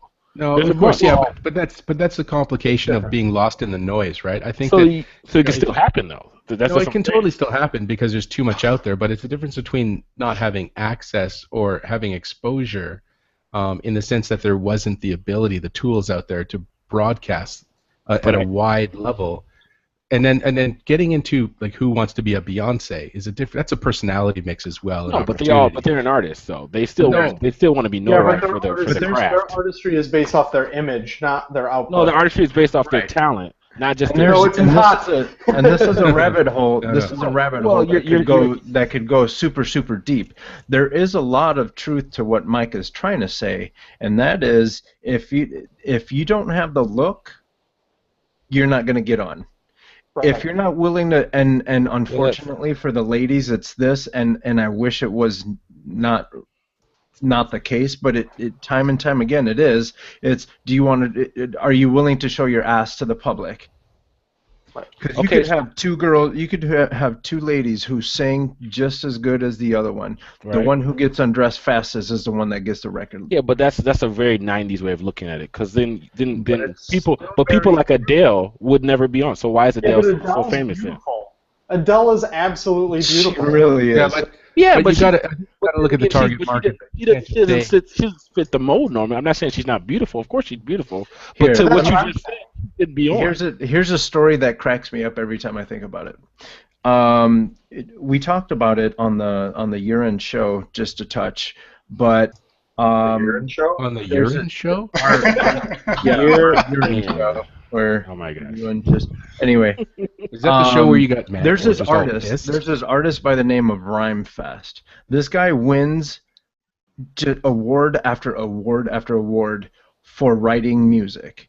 He wrote Jesus Walks for Kanye. He wrote that one song that just got done winning for. He wrote a song for Selma that he did with Common and John Legend. You know, so he helped write those songs. He's a very successful artist, but he got in a little bit of a confrontation with another Chicago rapper, and the Chicago rapper told Rhymefest, "You know why you're never going to be successful? You're too ugly." Straight up told him, "You're too ugly to be successful." Meanwhile, this kid is winning award after award, but he's backstage holding awards. Yeah, but you could tell he was talking stupid though. Then at the end of the day, he's not getting awards for being pretty. I mean, if his work is beautiful, his work is beautiful. We're talking. You can't judge. You can't make an assessment based on an industry that's completely superficial. You know what I mean? So but that said, I mean, whose metric are we using of being successful? The guy who told him that's a complete idiot. If he's going backstage and holding all these awards, he's arrived. He's successful. Like I think Charles said, that guy's just an idiot, and it's just because he's not on stage and he's not the face. And he has been on stage. So that's just the point. He's had studio albums and everything. It's just that sounds ridiculous. Sounds like a hater there. That just sounds stupid. But I'm just saying you can't fit it into a stereotypical mode of like because you didn't take your clothes off, you're not going to be. Even with singing, even though that's there. That has happened time and time again. Yes, it has. I'm not where saying you have a very talented young lady, especially young ladies, because they get manipulated and they get mistreated more than dudes do. You know why? Because no one wants to see a naked dude. Yeah. That's why. So that's fine. But I'm saying like with the other shows, like I use the voice as an explain because they don't go by how they look. They just go by how they sound. Yeah, but they do go by how they look in terms of the fact that none of us know who any of the winners are. What do you mean?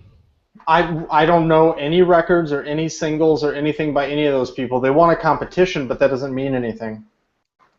And at first, it's the voice, but then after that, it turns into. But by the end of the show, by the end of all of the, the season finales and stuff, then that's when you start seeing that homely dude with the glasses and stuff. That's like all of a sudden he starts combing his hair with the little spikes and stuff. I mean, difference look between at the very beginning of all of those shows and then look at the end.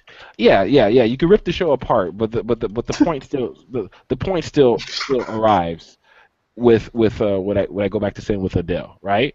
Because even though she's beautiful, because I'm not saying she's ugly. But at the same time, she did not fit the stereotypical mold that you guys are talking about.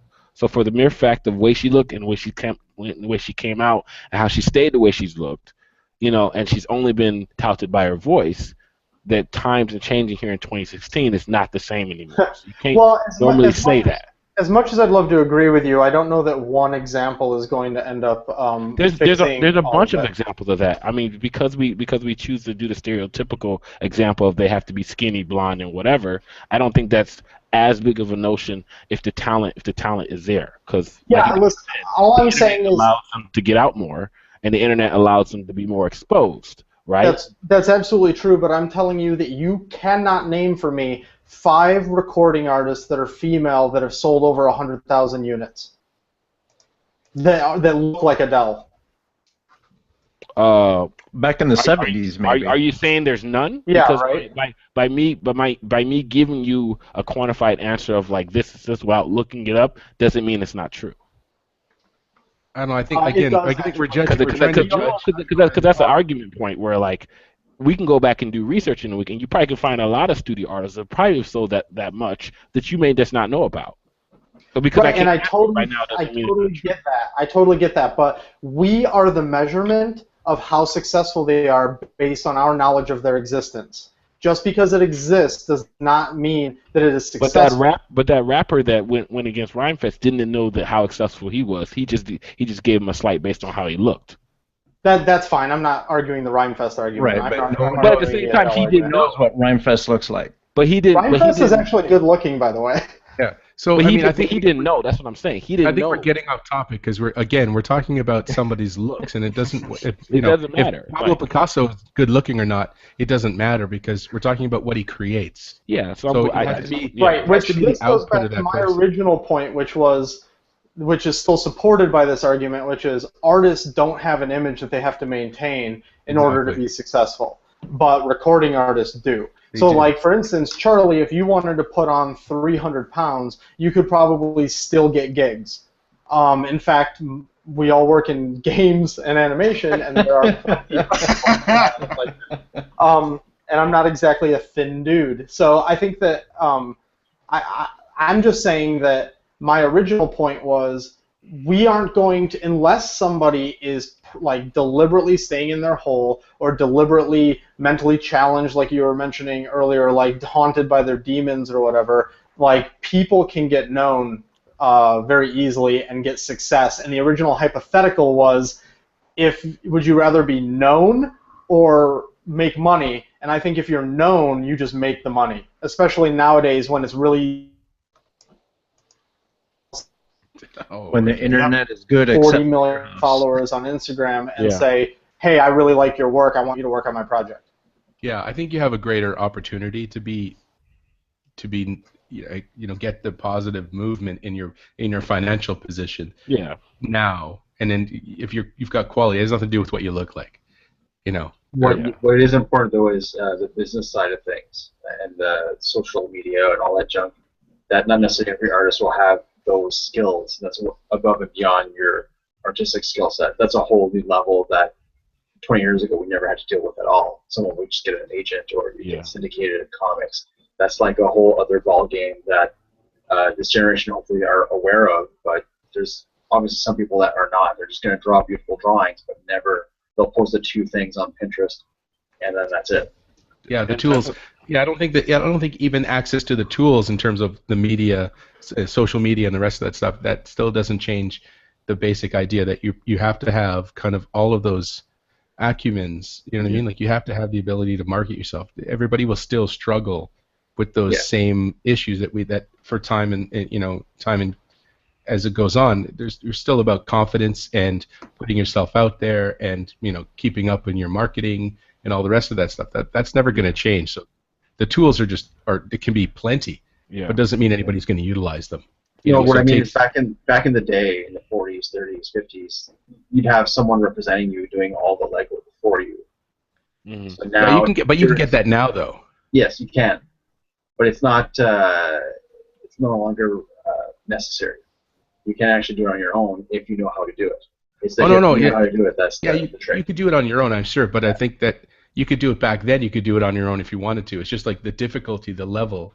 It's like you have the ability to be able to have somebody do that for you and have better tools. But now there's 20 billion more people out there pushing the same, their work. So one thing goes up, the other thing comes up to compensate and create more noise, right? So if it's limited access or exposure, you have more possibility for exposure now, but then you still have to cut through the din and get exposure through the crowd and get seen.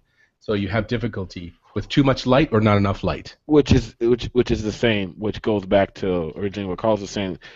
That notion of being lost in that mix, can still happen. It's like either it's, hard to get in, hard to represent yourself back in the day. It's easy to represent yourself now and get your name out there, but everybody can do it. So there's a level of like balance where it can be, you could still be lost and still lost in that like whole mix or whole froid. So I think it can go both ways. I don't think it. I just want to say I don't think the notion of like it's totally easy and it's going to work for you as long as you do this, and this, because I think a lot of artists do that and they still might not never be known, So. Yeah, I think at the end of the day, I need to be happy with what I'm doing. Mm-hmm. So I can't imagine, the universe being fair, and balanced. I think I'd be able to pay my rent, and live in a smaller place and eat less food and everything, and still just be able to create for the sake of creation. You have to decide if is the creative part of it more powerful than the financial reward side. You know what I mean? I still think it is. Yeah. Yeah. No. You have to decide. That's where you have to decide whether you can just go get a job and do production work. You know what I mean? Or if you want to strive to be the artist, that the person that sets the tone and the trend, right? Okay. You know what I mean? Because if somebody calls me, they're calling me and they ask me to do DaCosta robots. You know what I mean? Like they want my take on tech, not can you mimic Creature Box? Like I don't do that. You know what I mean? It's like For me, the wrestling match is a very real one because I went to school for art and doing art, and then I've always, in one capacity or another, I've always drawn something, some doodle. But I feel like I gave up on getting better as an artist because I did chase after the money. And I was working on really cool websites and all this other stuff, but now all those websites are gone, and I look, and DaCosta has his own book, Mike has his own book, Jack comes out with books every week, Rich has his own book, you know what I mean? So you guys were able to focus on your craft, on your passions, whereas I feel like I sold out and I went and I built a bunch of websites that aren't even up anymore. I don't know if I would agree with you that you didn't still work on your craft or didn't develop some type of skill, because I think even whether you do production art or you do art for yourself, I like to think at work a client's coming to the studio to get our take on what they want. Now obviously we have to give them what they want, but even if we give them 15 different things, it's 15 different versions of what we think will look good, and they're still picking it. So at the end of the day they're still having to pick one that, and they may have a little feedback, but you're still giving your take, right? Or that studio's take, which is a combination of those artists. I just don't tend to put production art down as much. I know it can have some dark sides of it, but like if you go to Blur, you want Blur's take on how they make those different cinematics come to life rather than going to somewhere in Europe, right? But hold on, sorry, let me just interrupt you for 2 seconds. I think that's my point is, like, when I say production work, I mean like you're not making the creative decision. Like you're just filling in data, you're just putting those shapes over there. Because like Blur, like you're talking about, the whole company is the equivalent to the individual artist. You know what I mean? Like it's a whole, you're going to go to Blur for Blur style, and that's the way they do this and the way they do that, right? So assuming, there's a little bit of, like, if I'm going to hire Mike, if I want Mike's style, I'm going to hire Mike to do his style. I'm not going to ask him to try to rip off Jack's style. That doesn't make sense. Well, I'll just hire Jack. Right. So I get it's really about, the idea that, are you doing something that is very characteristically like your work, you being the company or you being the individual, or is it just kind of a hack or a knockoff that could sit in a pile and be 20 other studios just replicating the current trend? Does that make sense? Yeah. You know what I mean? Yeah, I see it a little different, but I mean, I hear what you're saying though. Mike? It looked like you were Hi. going to say I something. fixed my internet. No, I had nothing to say. I literally had to switch to just tethering to an iPhone in order to get better internet. It's so fucking stupid. Apple knows the way, I guess. Yeah, well, yeah. Anyways, I have nothing to say to that. I think that everybody's making good points there. Jack? Nope, I think you guys nailed it. So how does technology affect someone's development of their style? I mean, I think besides... tools in general does. Yeah, tools are super important.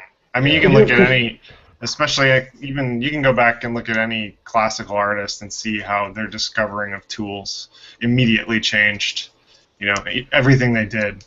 And so I think that goes along with technology. But Yeah. technology also gains you greater access to reference and communication with other artists, which old school tools didn't really do. Yeah, I think that whole idea of if you can, like, there's one thing about the improvements of formulating stability in pigments versus, or in addition to that, kind of the better paintbrush, having access to Conte crayon as opposed to not having anything at all. That's the same as getting access to Kyle Webster's brushes, and then being able to go and see the world and look around, whether you're traveling to Europe from America or wherever, or just going and looking in the countryside is the same as turning on Pinterest. So it's just the same level. It's like another level of what we have access to, but the tools allow you to explore different ideas, because obviously if you're trying to do a portrait with Conte crayon or a number 2 pencil, you're going to completely approach it in different ways, and you're going to get something different out of it at the end. It's the same thing. Technology, computer, it's all the same mix, right? It's how you use that tool, because the tool by itself just sits there and does nothing. Because the Copic marker people, boy, they get you. You watch a couple of those videos, and you're ready to buy all those markers, and you're ready to actually put them bitches to work. Well, it's funny you mention that, because that's something that artists that are early in their development confuse, right? Is they think that the tool is the thing, when in reality it's the know-how to implement the tool. So It totally did. Yeah, so like the tool is important for the person who knows how to apply it in a different way than they did the other tool, as opposed to, I can't draw, can I get a brush pen like Scotty Young, Yeah. What application are you using? Because Yeah, that's good. it's so funny, because I've gotten those questions like my entire career, and Totally. it only took like 4 postings of doing stuff on Procreate for people to start asking me like what brushes in Procreate I was using, and like just all these questions. And I'm like, it doesn't matter what the medium is, people are going to ask the wrong questions. Yeah, we go back and forth with that question all the time with programs and stuff, especially with just coming from the 3D side of it, and I feel that, like, to an extent, and I have a different take. I understand that knowing ZBrush is not going to be enough to make an amazing, beautiful sculpt, or knowing Photoshop is not enough to be able to texture something amazing. But I do think I see in 3D that the tools, I think, help the artist in terms of speed, and maybe that's the level of technology developing, because I think I see great artists that get these new tools, and it just helps the process. Maybe it just eases the artist's pain of doing something from before, from the way we used to have to do it. I mean, I remember having to formulate, normal maps by hand, and then having new tools that help me, paint them on more, allows me to do things faster and easier. So it's not the tool itself that's making it better. It's just making my life easier, I think, in some cases, which then gets me to do more stuff. Does that make sense? I don't know, but the problem with these tools is that they tend to homogenize the world, though, right? Some of the tools, because if you use something like Substance Painter, it's like, everybody's stuff looks like everybody else's stuff, because they're all using the same dirt, scratchy, effects, right? So that's the big deal. It's like, that doesn't make a difference. It's how like if a hammer and a chisel, yeah, and one block of stone, I mean, that's. But there's unless, definitely ways in 2D that does that too, because I do think. Oh no, for sure. I think I can look at something in Substance Painter and see the differences from somebody like insert, well, I can't think of anybody right now, but like I can see the differences in like something that the Halo team has done using Substance and something like the Unreal team has done using Quickset, right? Which at the same time is the same type of style and look of a PBR process or pipeline. And even if they're using their same things, they all still have different brushes. You still add different alphas and brushes with Substance just like you do Photoshop. So I don't know if sometimes people, I'm not saying you, DaCosta, but people sometimes confuse a look of more semi-realistic rather than like it being like the idiosyncrasies of like it being a different style or being a different take on it. But I can No. Yeah, I think that's the thing what like Mike was saying, right? Yeah. So it's the idea of that you can have that same tool, but it's the actual application of that tool. You have to. Right. It's the knowledge and the skill set that allows you to take that like when people say you're using what to do that wasn't made for that. Right. Right. And then all of a sudden, that's the crap. That's where you got to spend the time. Because if you just take it out of the box and you hit the default settings, well, that's not. I remember. skill. I remember when Yeah. Sketchbook Pro first came out. People were using Illustrator and Flash and even Photoshop to do their drawings. And then when Sketchbook Pro came out, and their pencil has been #1 since they first released that software. And it was funny because I got to playing with it, and I was like, "Oh wow, this is pretty dope." And the strokes were just as realistic as they needed to be. Meanwhile, everyone else started looking over my shoulder, and now all of a sudden, everyone started having that scratchy, loose style, and everyone was just like the little, the pencil marks. There's no ink lines on it or anything. It's just scribble, scribble, scribble, and everyone wanted to scribble. Right.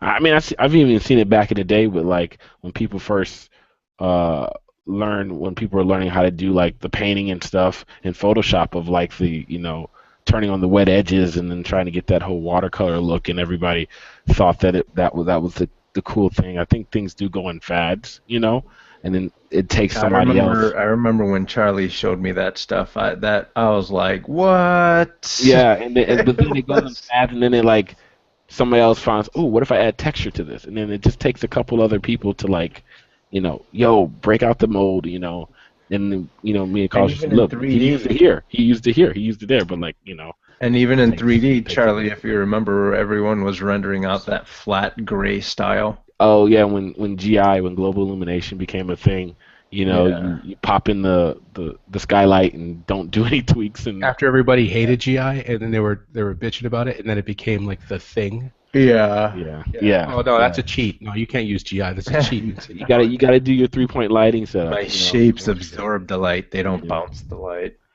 Yeah. I mean, Whatever. even then, I would try to find different ways of like making the lighting look a little bit different, So instead of just dropping in the skylight, I do really bad things like throwing 100 lights to get a certain look, the same look, and felt like that was different, and put it in a dome and create a dome with the transformer and try to, just trying to do something where it looked a little different. I was like, cool, that feels a little different, Was it efficient? Hell no. I had to learn a little bit better. You can do that with 4 lights. Oh, okay, So I think it's just an evolution of like taste and tactics, And when that software, fill in the blank for whatever it is that you're looking software to do.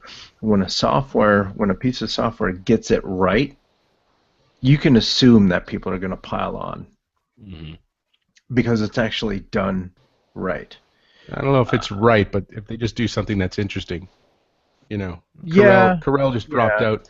Corel, I think a couple of versions ago, maybe 15 or 14, whatever it was, they dropped this kind of weird fire, whatever brush, and it Particle brush.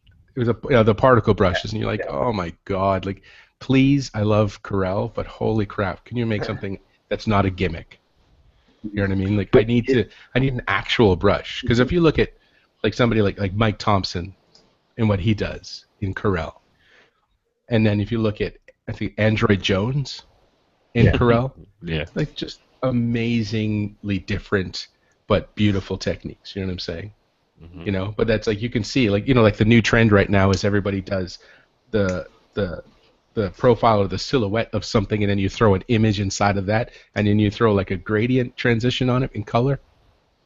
Like that's that new hot technique right now. Everybody's He's using it. exposing. Look at him. Come on, it's like shut up and move on. He just put 75% of the art community on blast.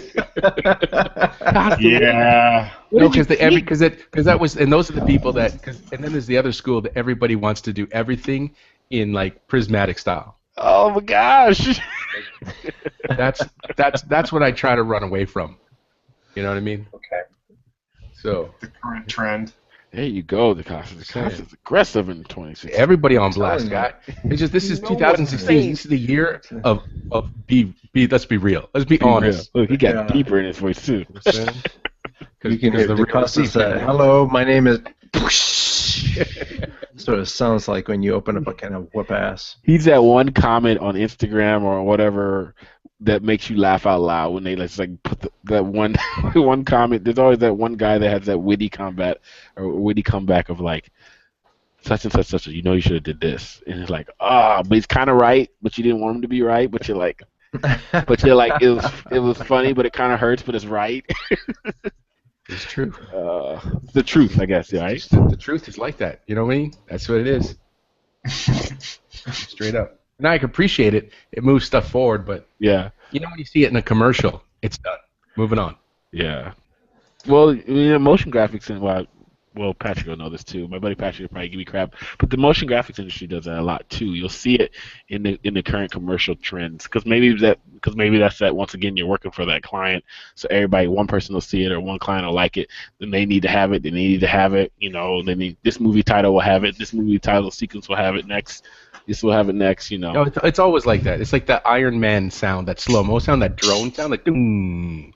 Everybody that shit over the place. So, but that's just the way it works. Yeah, but that's the thing. Like when you see it, it's like in fashion, right? It's like it starts on the street, and then by the time the ad agencies get a hold of it, it's done. It's played out. Yeah. I mean, it's played Remember out. when The Matrix came out, that rotating camera effect? Bullet time, yeah. Every bullet other time. movie. Oh, that's Mhm. just drove me nuts. Yeah.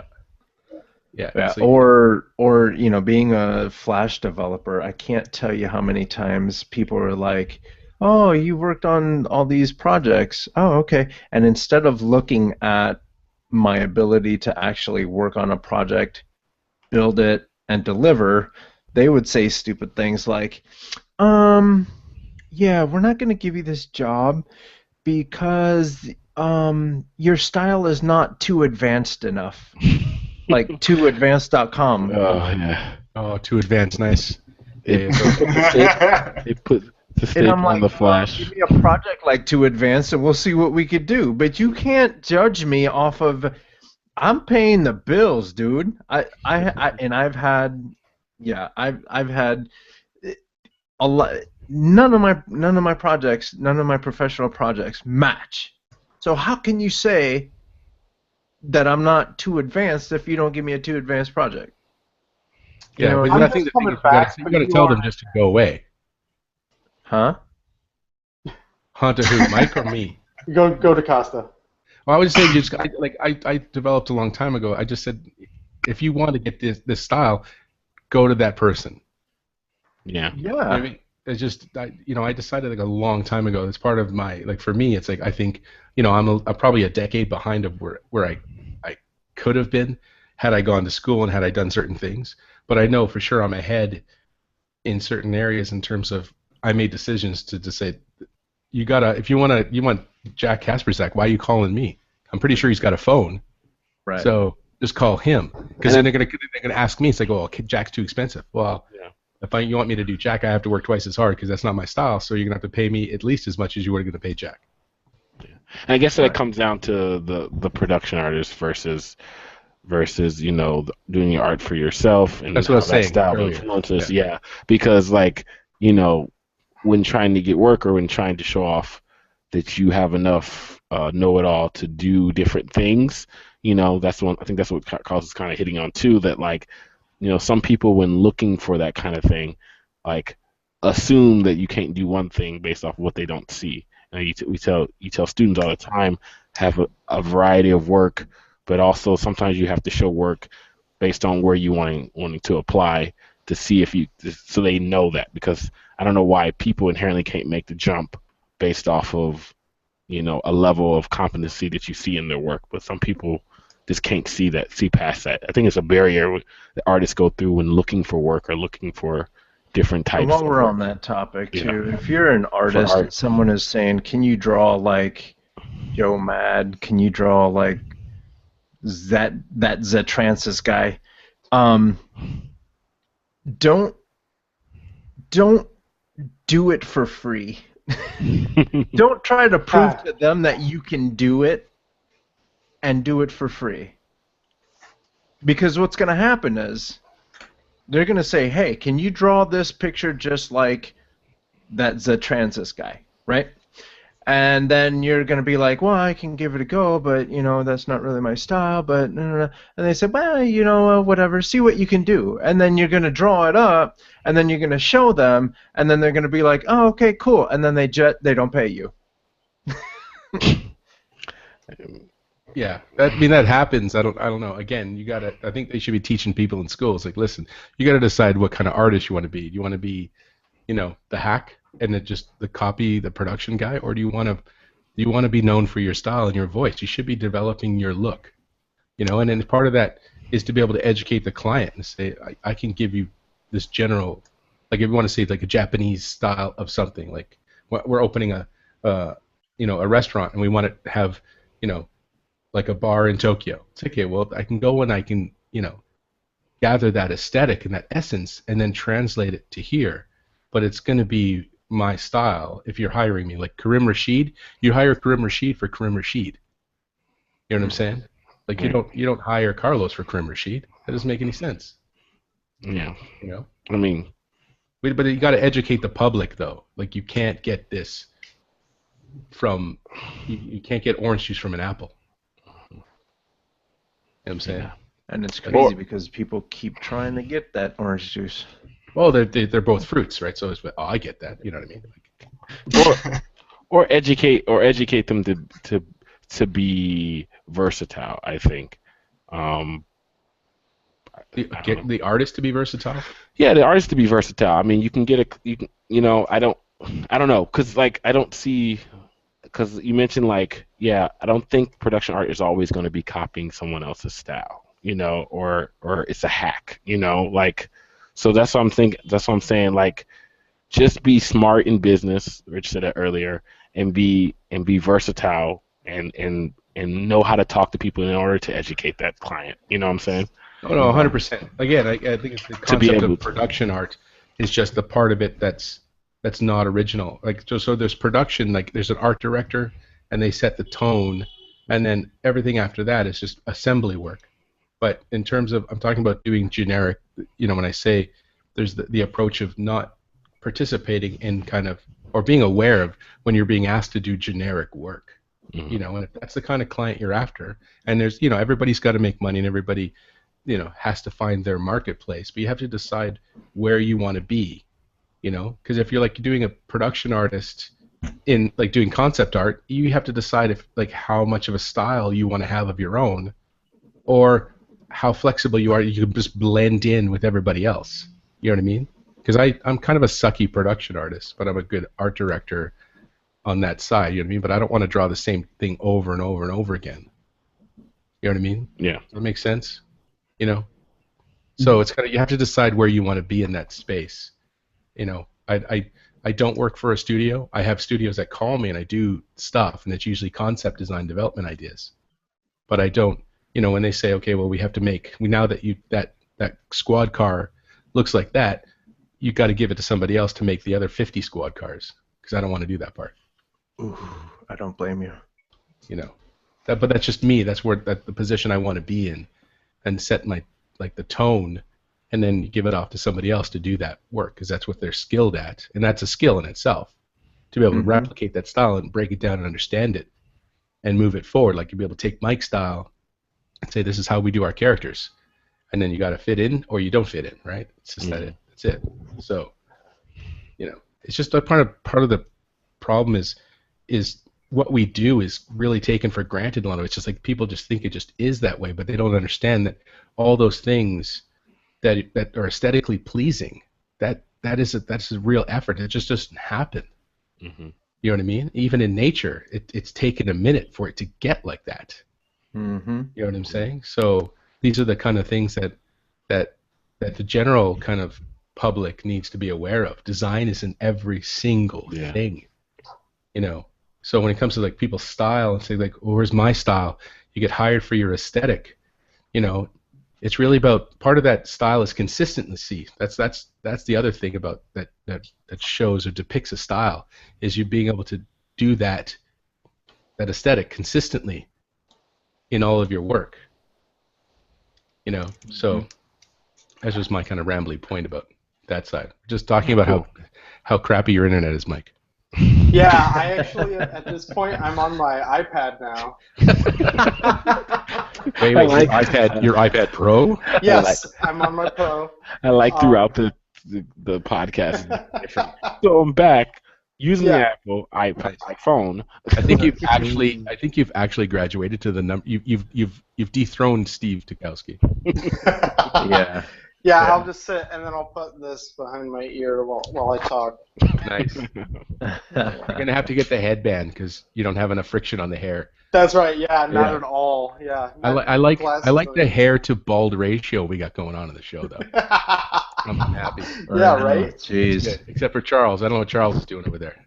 He's halfway there. Charles half. Yeah, You're kind of sitting on the fence here, buddy. I just have short hair. I can go pick it out if you want me to. Okay, we'll go with that one then. The hairline is not helping out either, right? Right. All right. All right, so I wanted to ask you guys, at what time is it a good time to just quit trying to develop your style? Or when is it a good time to say, okay, I'm not ever going to be able to draw like that. Let me draw like this. But what are you trying to draw like, though? That's just the question. So let's say I wanted to draw like Mike or like Joe Mad or those guys, but currently my style is very cartoony. Mm-hmm. I can sit and draw everything because Mike has been wearing the hell out that Apple Pencil, no lie.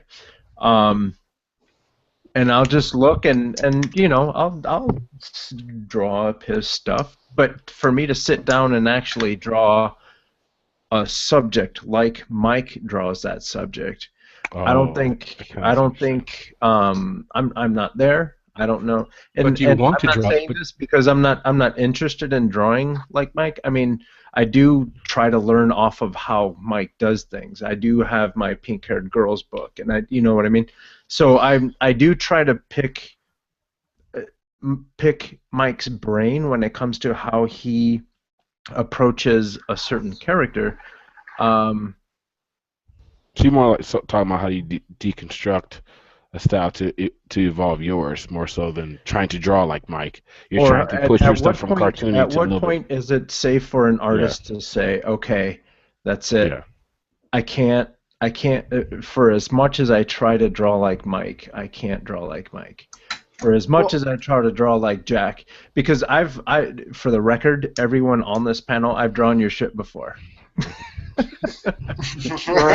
Every one of you guys, I have drawn your stuff, and it looks pretty damn good. I'm just not going to share it because I'm not a plagiarist, but I've drawn all of you guys' stuff. This sounds creepy.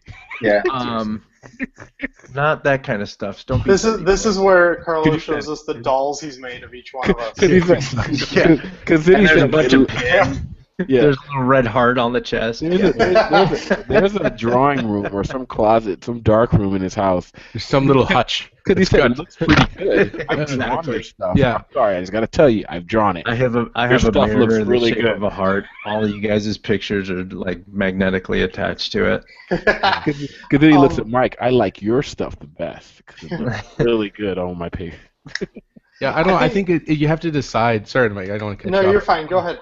I just want to say, like, I guess, like, I'm kind of hearing two questions. I think there's when you look at something, you know, like you're looking at Mike's work, let's say, and you find something appealing about it, and you're interested in that, and you try to replicate that, you know, and then at some point, unless I'm trying to actually draw like Mike, I think there's only a certain amount of time. You say, okay, I'm drawing this and I get it and I figured it out, and you know, there are 10 main components of Mike, let's say, and I like these 6, and then the other 4 I don't need because, you know, and then you take the 6 remainers that you like, and then you start to manipulate those, and you vary the concentration of those particular things, and then when you're done with that, you feel you've got it, you're satisfied, and then you move on to Jack, you know, or whatever. I think that's usually the way it goes. But so there's 2 different questions. It's like how long do you spend emulating and focusing on studying an artist's style versus trying to actually become that and put that in as your wheelhouse. So I'm going to totally learn Cubism, and that's all I'm going to do. Mm-hmm. Instead of extracting the elements of Cubism that you like, and then moving forward from there and going to look at Impressionism now. Yeah, and I think that speaks to what Charlie was saying about using other people's art to evolve your own, and what you just described is the literal process of how that happens. I think another thing to point out too is I think that's a natural thing for artists when they're starting to do is they try to replicate, and that's how you start piecing everything together. I think that once you're looking for work and you're really trying to make a living doing it, it gets really dangerous to try and emulate anybody because the gigs you end up getting are the ones that person turned down because they weren't paying enough. Totally. And you don't want to get into that trap of being like the cheap Umberto Ramos or the cheap Creature Box or whatever it is. Not only does that not sit well with other professionals, but it's not going to sit well with your bank account either. Totally. I think that happens all the time in comics too, right? Yeah. You know, publishers want a certain look, and they're like, he's not available. This guy looks, or you walk through Artist Alley and you see a bunch of J. Scott Campbell knockoffs, you know, that they've developed, they've taken the different nuances of his style, right? And now they've studied it so much, which, like Dakash said, could be a technique in itself. They've studied it so much that, like, they don't need to look at any of his stuff anymore, and they can draw said pinup. If you say draw Wonder Woman as a pinup, you know, J. Scott Campbell style, they can kind of do that, you know. But, you know, like I said, like Mike was saying, that could be dangerous in itself, you know, trying to eat off of that, you know. Yeah, I think the best you can hope for if you're completely emulating one artist is that you'll eventually get to work on a project with that artist where they're like the lead artist and you get to collaborate with them. That's like the best you can hope for. That's like the best outcome. Otherwise, to me, it's just that aspect of trying to see how other artists solved things to try and take some of the guesswork out of it, and then just adapting it. Yeah, totally. Yeah, I'll look at look at Mike's stuff, and I think sometimes like I'm interested like weird things like how does this artist deal with the bridge of the nose? Yeah. You know what I mean? And I find it interesting the way Mike deals with it, depending on certain characters, or the classic, like, okay, this character has a long nose, thin profile, or thin skull shape, and the nose is quite high, or the stubby nose, and it's interesting to kind of look at that idea. But it's, you know, I think it's, again, it's kind of the position you want to take. I mean, the guys that are working on what is it? Darkstalkers? Mm-hmm. Oh, that's a game. A game? Yeah, Darksiders, right? The Darksiders. Darksiders. Yeah, Darksiders. So, I mean, if you look at that and you think, oh, this Joe, you can see Joe's work. But then when you look at the other guys that are working on it, they're able to match that style and expand it as well, not just copy Joe stuff, but they get the essence of Joe's stuff. Yo, And the then they 3D expand guys on it. was able to like, in essence, that in the 3D model too, and then it Yeah, turned totally. into the concept of the actual like environments and stuff too. Like that game in general, I have never seen any other game, and maybe you guys can remind me of another one, but I've never seen any other game that emulated someone's style so much that like the 3D models themselves looked like that Joe Match drawings also. Like I don't know how else to put. He's doing it now with his he's doing a JRPG of the Battle Battle Chasers, Chasers. and Yeah, it's but the same that's thing. part of his style, though, right? Because he, in going back to kind of Leyendecker and all the rest of his influences, Joe draws with volumes and he draws with three-dimensional reference. Like, there's comic art Mhm. that the comic art in general that kind of flattens out the 3D, even though it's trying to emulate 3D. It kind of distorts and cheats a little bit. But then there's 3D art or 2D artists that don't try to sacrifice the volume, and they actually draw their composition accounts for the 3D relationship actually within the scene. And Right. Joe has way more of that, so it's easier to emulate Yeah, that. You translate that into 3D. So it depends on who you're starting with as a visual reference point. I think. Also, to go back to what you were saying, DaCosta, about looking at the way like I might handle the bridge of the nose or something. Yeah. Like I think that is an excellent example of sort of that conversation that artists get to have across the community, right? Is like I see some interesting shape somebody did where they shoved some features together and spread out some others, and I'm like, I'm not going to copy that, but I like some of the ideas that are going on there, so now I'm going to do something like that. And then you might see that and you're like, oh, I like this thing and this thing, now I'm going to do this with it. And it sort of is that way that we're all working together to come up with these interesting shapes by sort of taking an element or two, expanding on the thought and passing it. Whether or not we know we're passing it, we are passing it, right? And I exactly. think that's sort of that really healthy way that we get like much more interesting art out into the world. Yeah, totally. Like I remember, like if somebody says I need to learn anatomy, and then how to basically how to draw the human form, I always go to Loomis, right? And that's like that's my thing. But there was also people that loved Hogarth. Yeah, I was just I gonna say that. hate Hogarth because his stuff is too flowy and whatever, and that's not my thing. But I learned from planes and angular stuff, and I love that breakdown. But that's just the way I learned to draw. So Andrew Loomis is my reference point for everything, in terms of that structure. But you can see it's kind of like the people that approach. Like I love seeing how people like the Gray Ninja. You know that guy? Yeah, Green Ninja's Yeah. awesome, man. Dude, I love looking at his stuff. It's just absolutely amazing. So I love seeing people's interpretations of forearm structure. Or like Tim, was it Tim Bruce? Yeah, Bruce Tim. Bruce Tim, Tim. right? So like it's his. Wait, did you just forget Bruce Tim's name? I know. Oh my God! All right, No, it's I over. flipped it in order. Shut up. So it's just like his style, and you're like, okay, if I look at that, then I look at like say Art Deco, and I can see the kind of like the style and the flow, the straights versus curves, and the way that he does it, and it's so like matter of fact in that style, and it's cool, and love how that translates down the road. Or I can't remember the artist's name who basically did all the Ben 10 stuff. That's just like amazing design stuff off of that. You know what I mean? Like Dave Johnson did a lot on that. His I think the guy that won a Lifetime Achievement Award for his design work.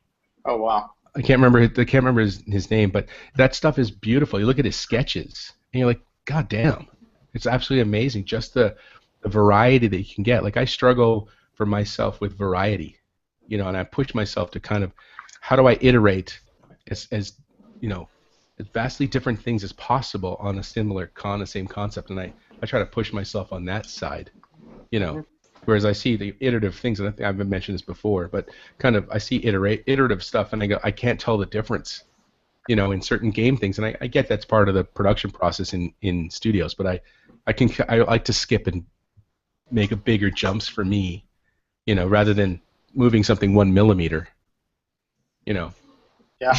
But anyway, it's kind of like that idea of the influences and pushing kind of the changes.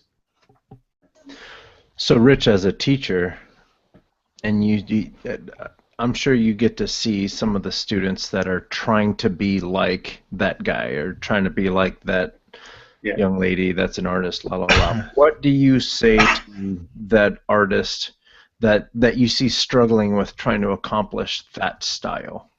What have you ever told them, okay, just stop. Go pick up a calculator. No. Never told anybody to stop, but I do tell them to look at more than one influence.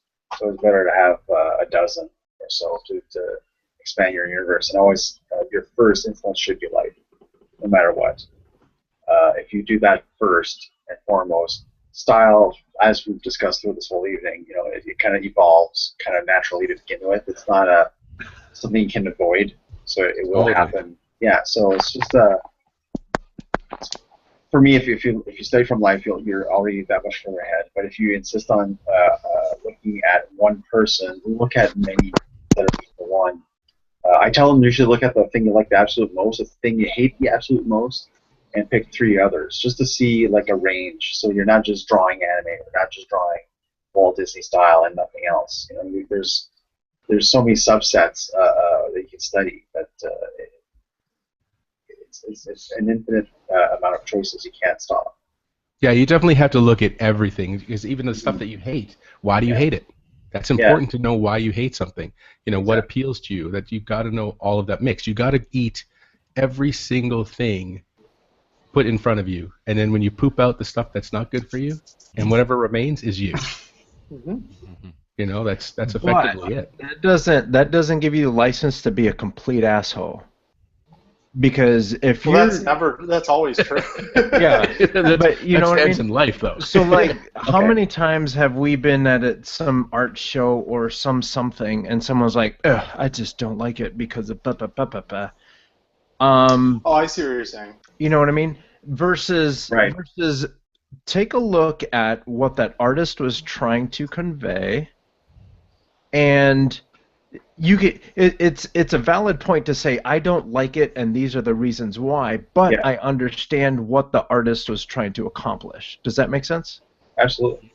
Oh no, totally. Approaching it like that makes a lot more sense than you being just a jerk and saying, I just. But you get people that do that all the time. It doesn't matter. It doesn't matter where you go. Like I hear people complaining, like especially when like in animators, I've heard animators complain about the way a facial rig is done, like as if they are the cat's meow when it comes to facial rigging, and it's, I don't like this, and I don't have that bougie wine country kind of my Bordeaux is way better than your Bordeaux. Holmes. You don't know me like that, I'm dude. just saying, whatever. It's that bougie mentality of anything that we think we're superior, and I think those are kind of insecure amateurs, I think, at the end of the day. This also speaks to something that Rich sort of hinted at when I think Carlos was joking when he mentioned the calculator line, and Rich very disgustedly said, "No, I never said that to anyone." Rightfully so. I think that it should be said, because we don't say it enough in our industry, that nothing good comes from ever discouraging an artist. Like, there's no reason why we should be going out of our way to, like, discourage an artist or try to tell somebody that they shouldn't create art or whatever it is. I think it's fully reasonable to tell somebody to take some steps back, maybe go back a little bit and, like, relearn a thing or, like, reevaluate a thing.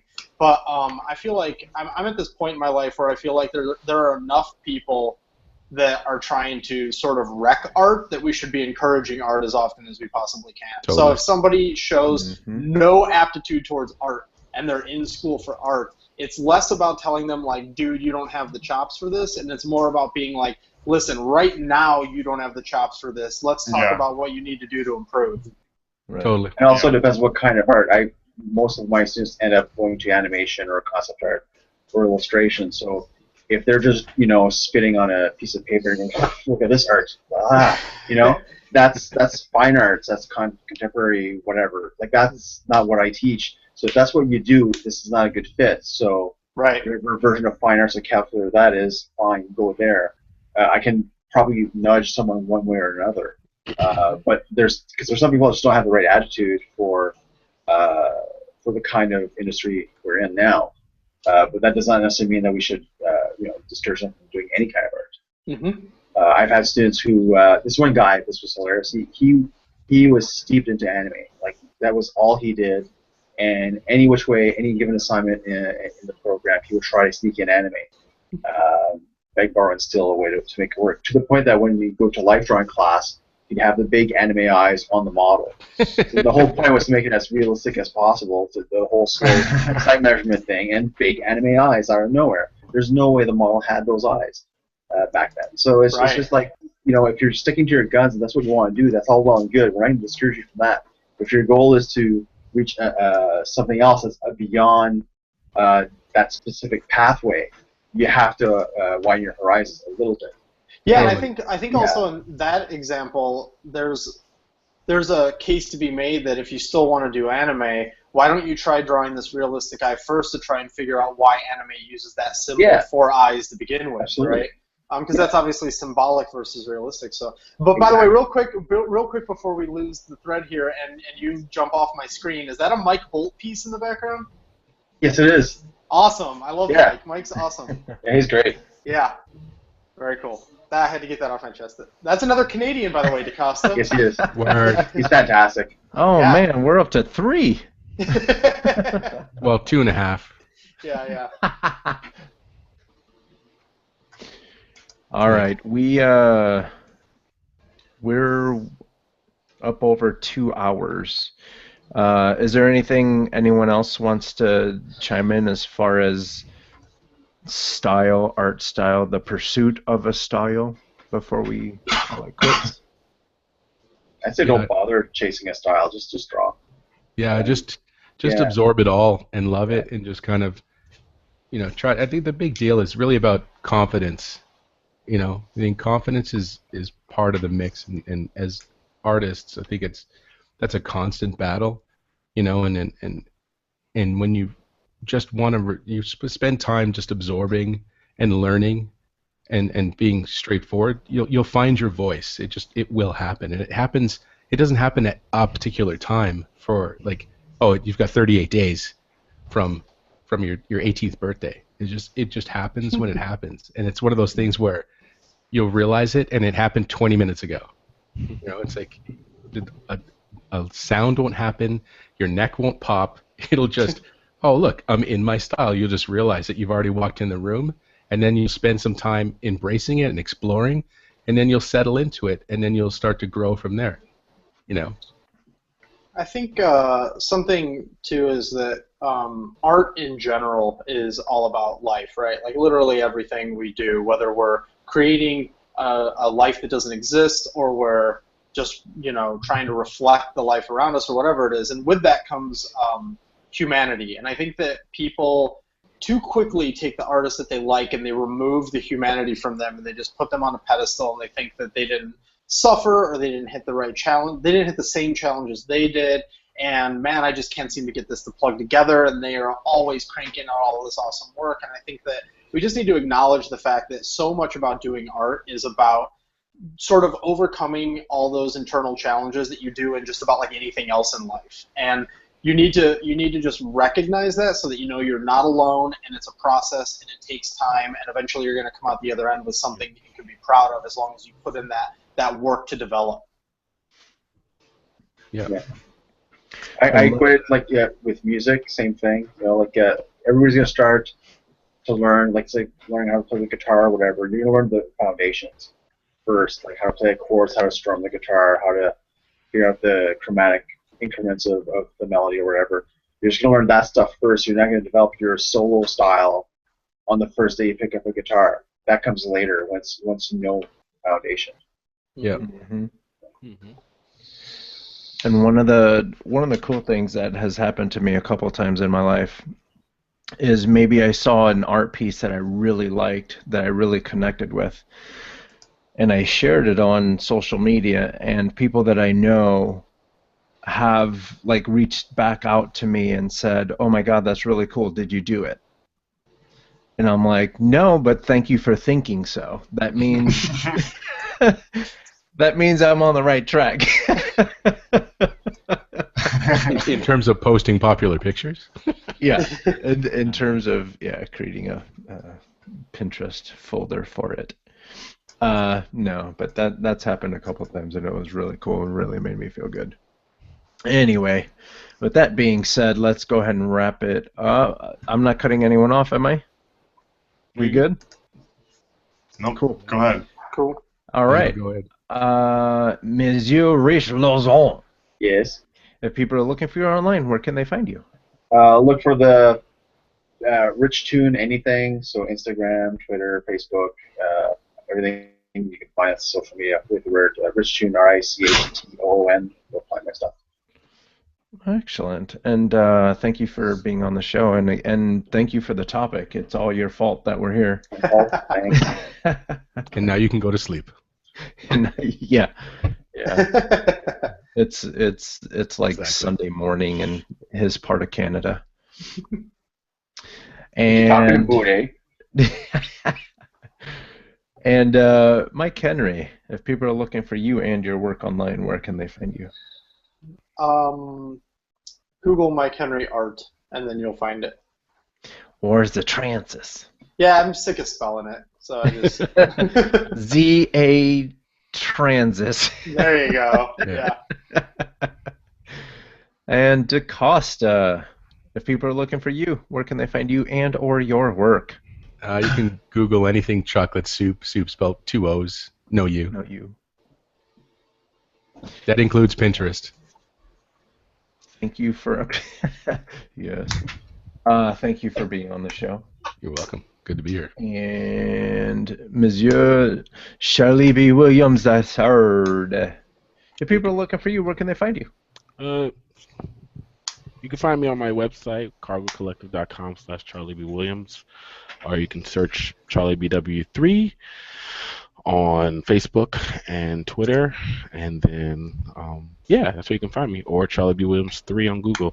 Come right up, first one. Yes, sir. Jack Kasperzak. I'm at the Sketchbook Jack on Twitter, Instagram, Facebook, or sketchbookjack.com.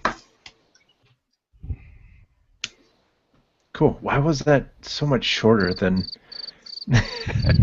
And the crickets are back. Thank you. And I am Carlos Gomez. You can find me at carlosrgomez.com. And you can find me on Twitter, Facebook, Instagram, Pinterest under the code word Coconut Justice. This has been the Sketch Zone podcast. You can find us here every week. We're trying to be better at announcing the shows a little bit earlier so you can participate. Otherwise, you can find us at sketch.zone. You can see absolutely everything we have there. If you're on Twitter, you can find us at SketchZone. On Facebook, go to facebook.com/thesketchzone. On YouTube, it's youtube.com/SketchZonePodcast. Or, if you're not by your computer, you can find us on Stitcher, SoundCloud, and or iTunes. And that's it for us. Everyone, thank you so very much for being here tonight. And, Thank you. Thank you. We'll see you all next week. See you next week. All right. Be easy.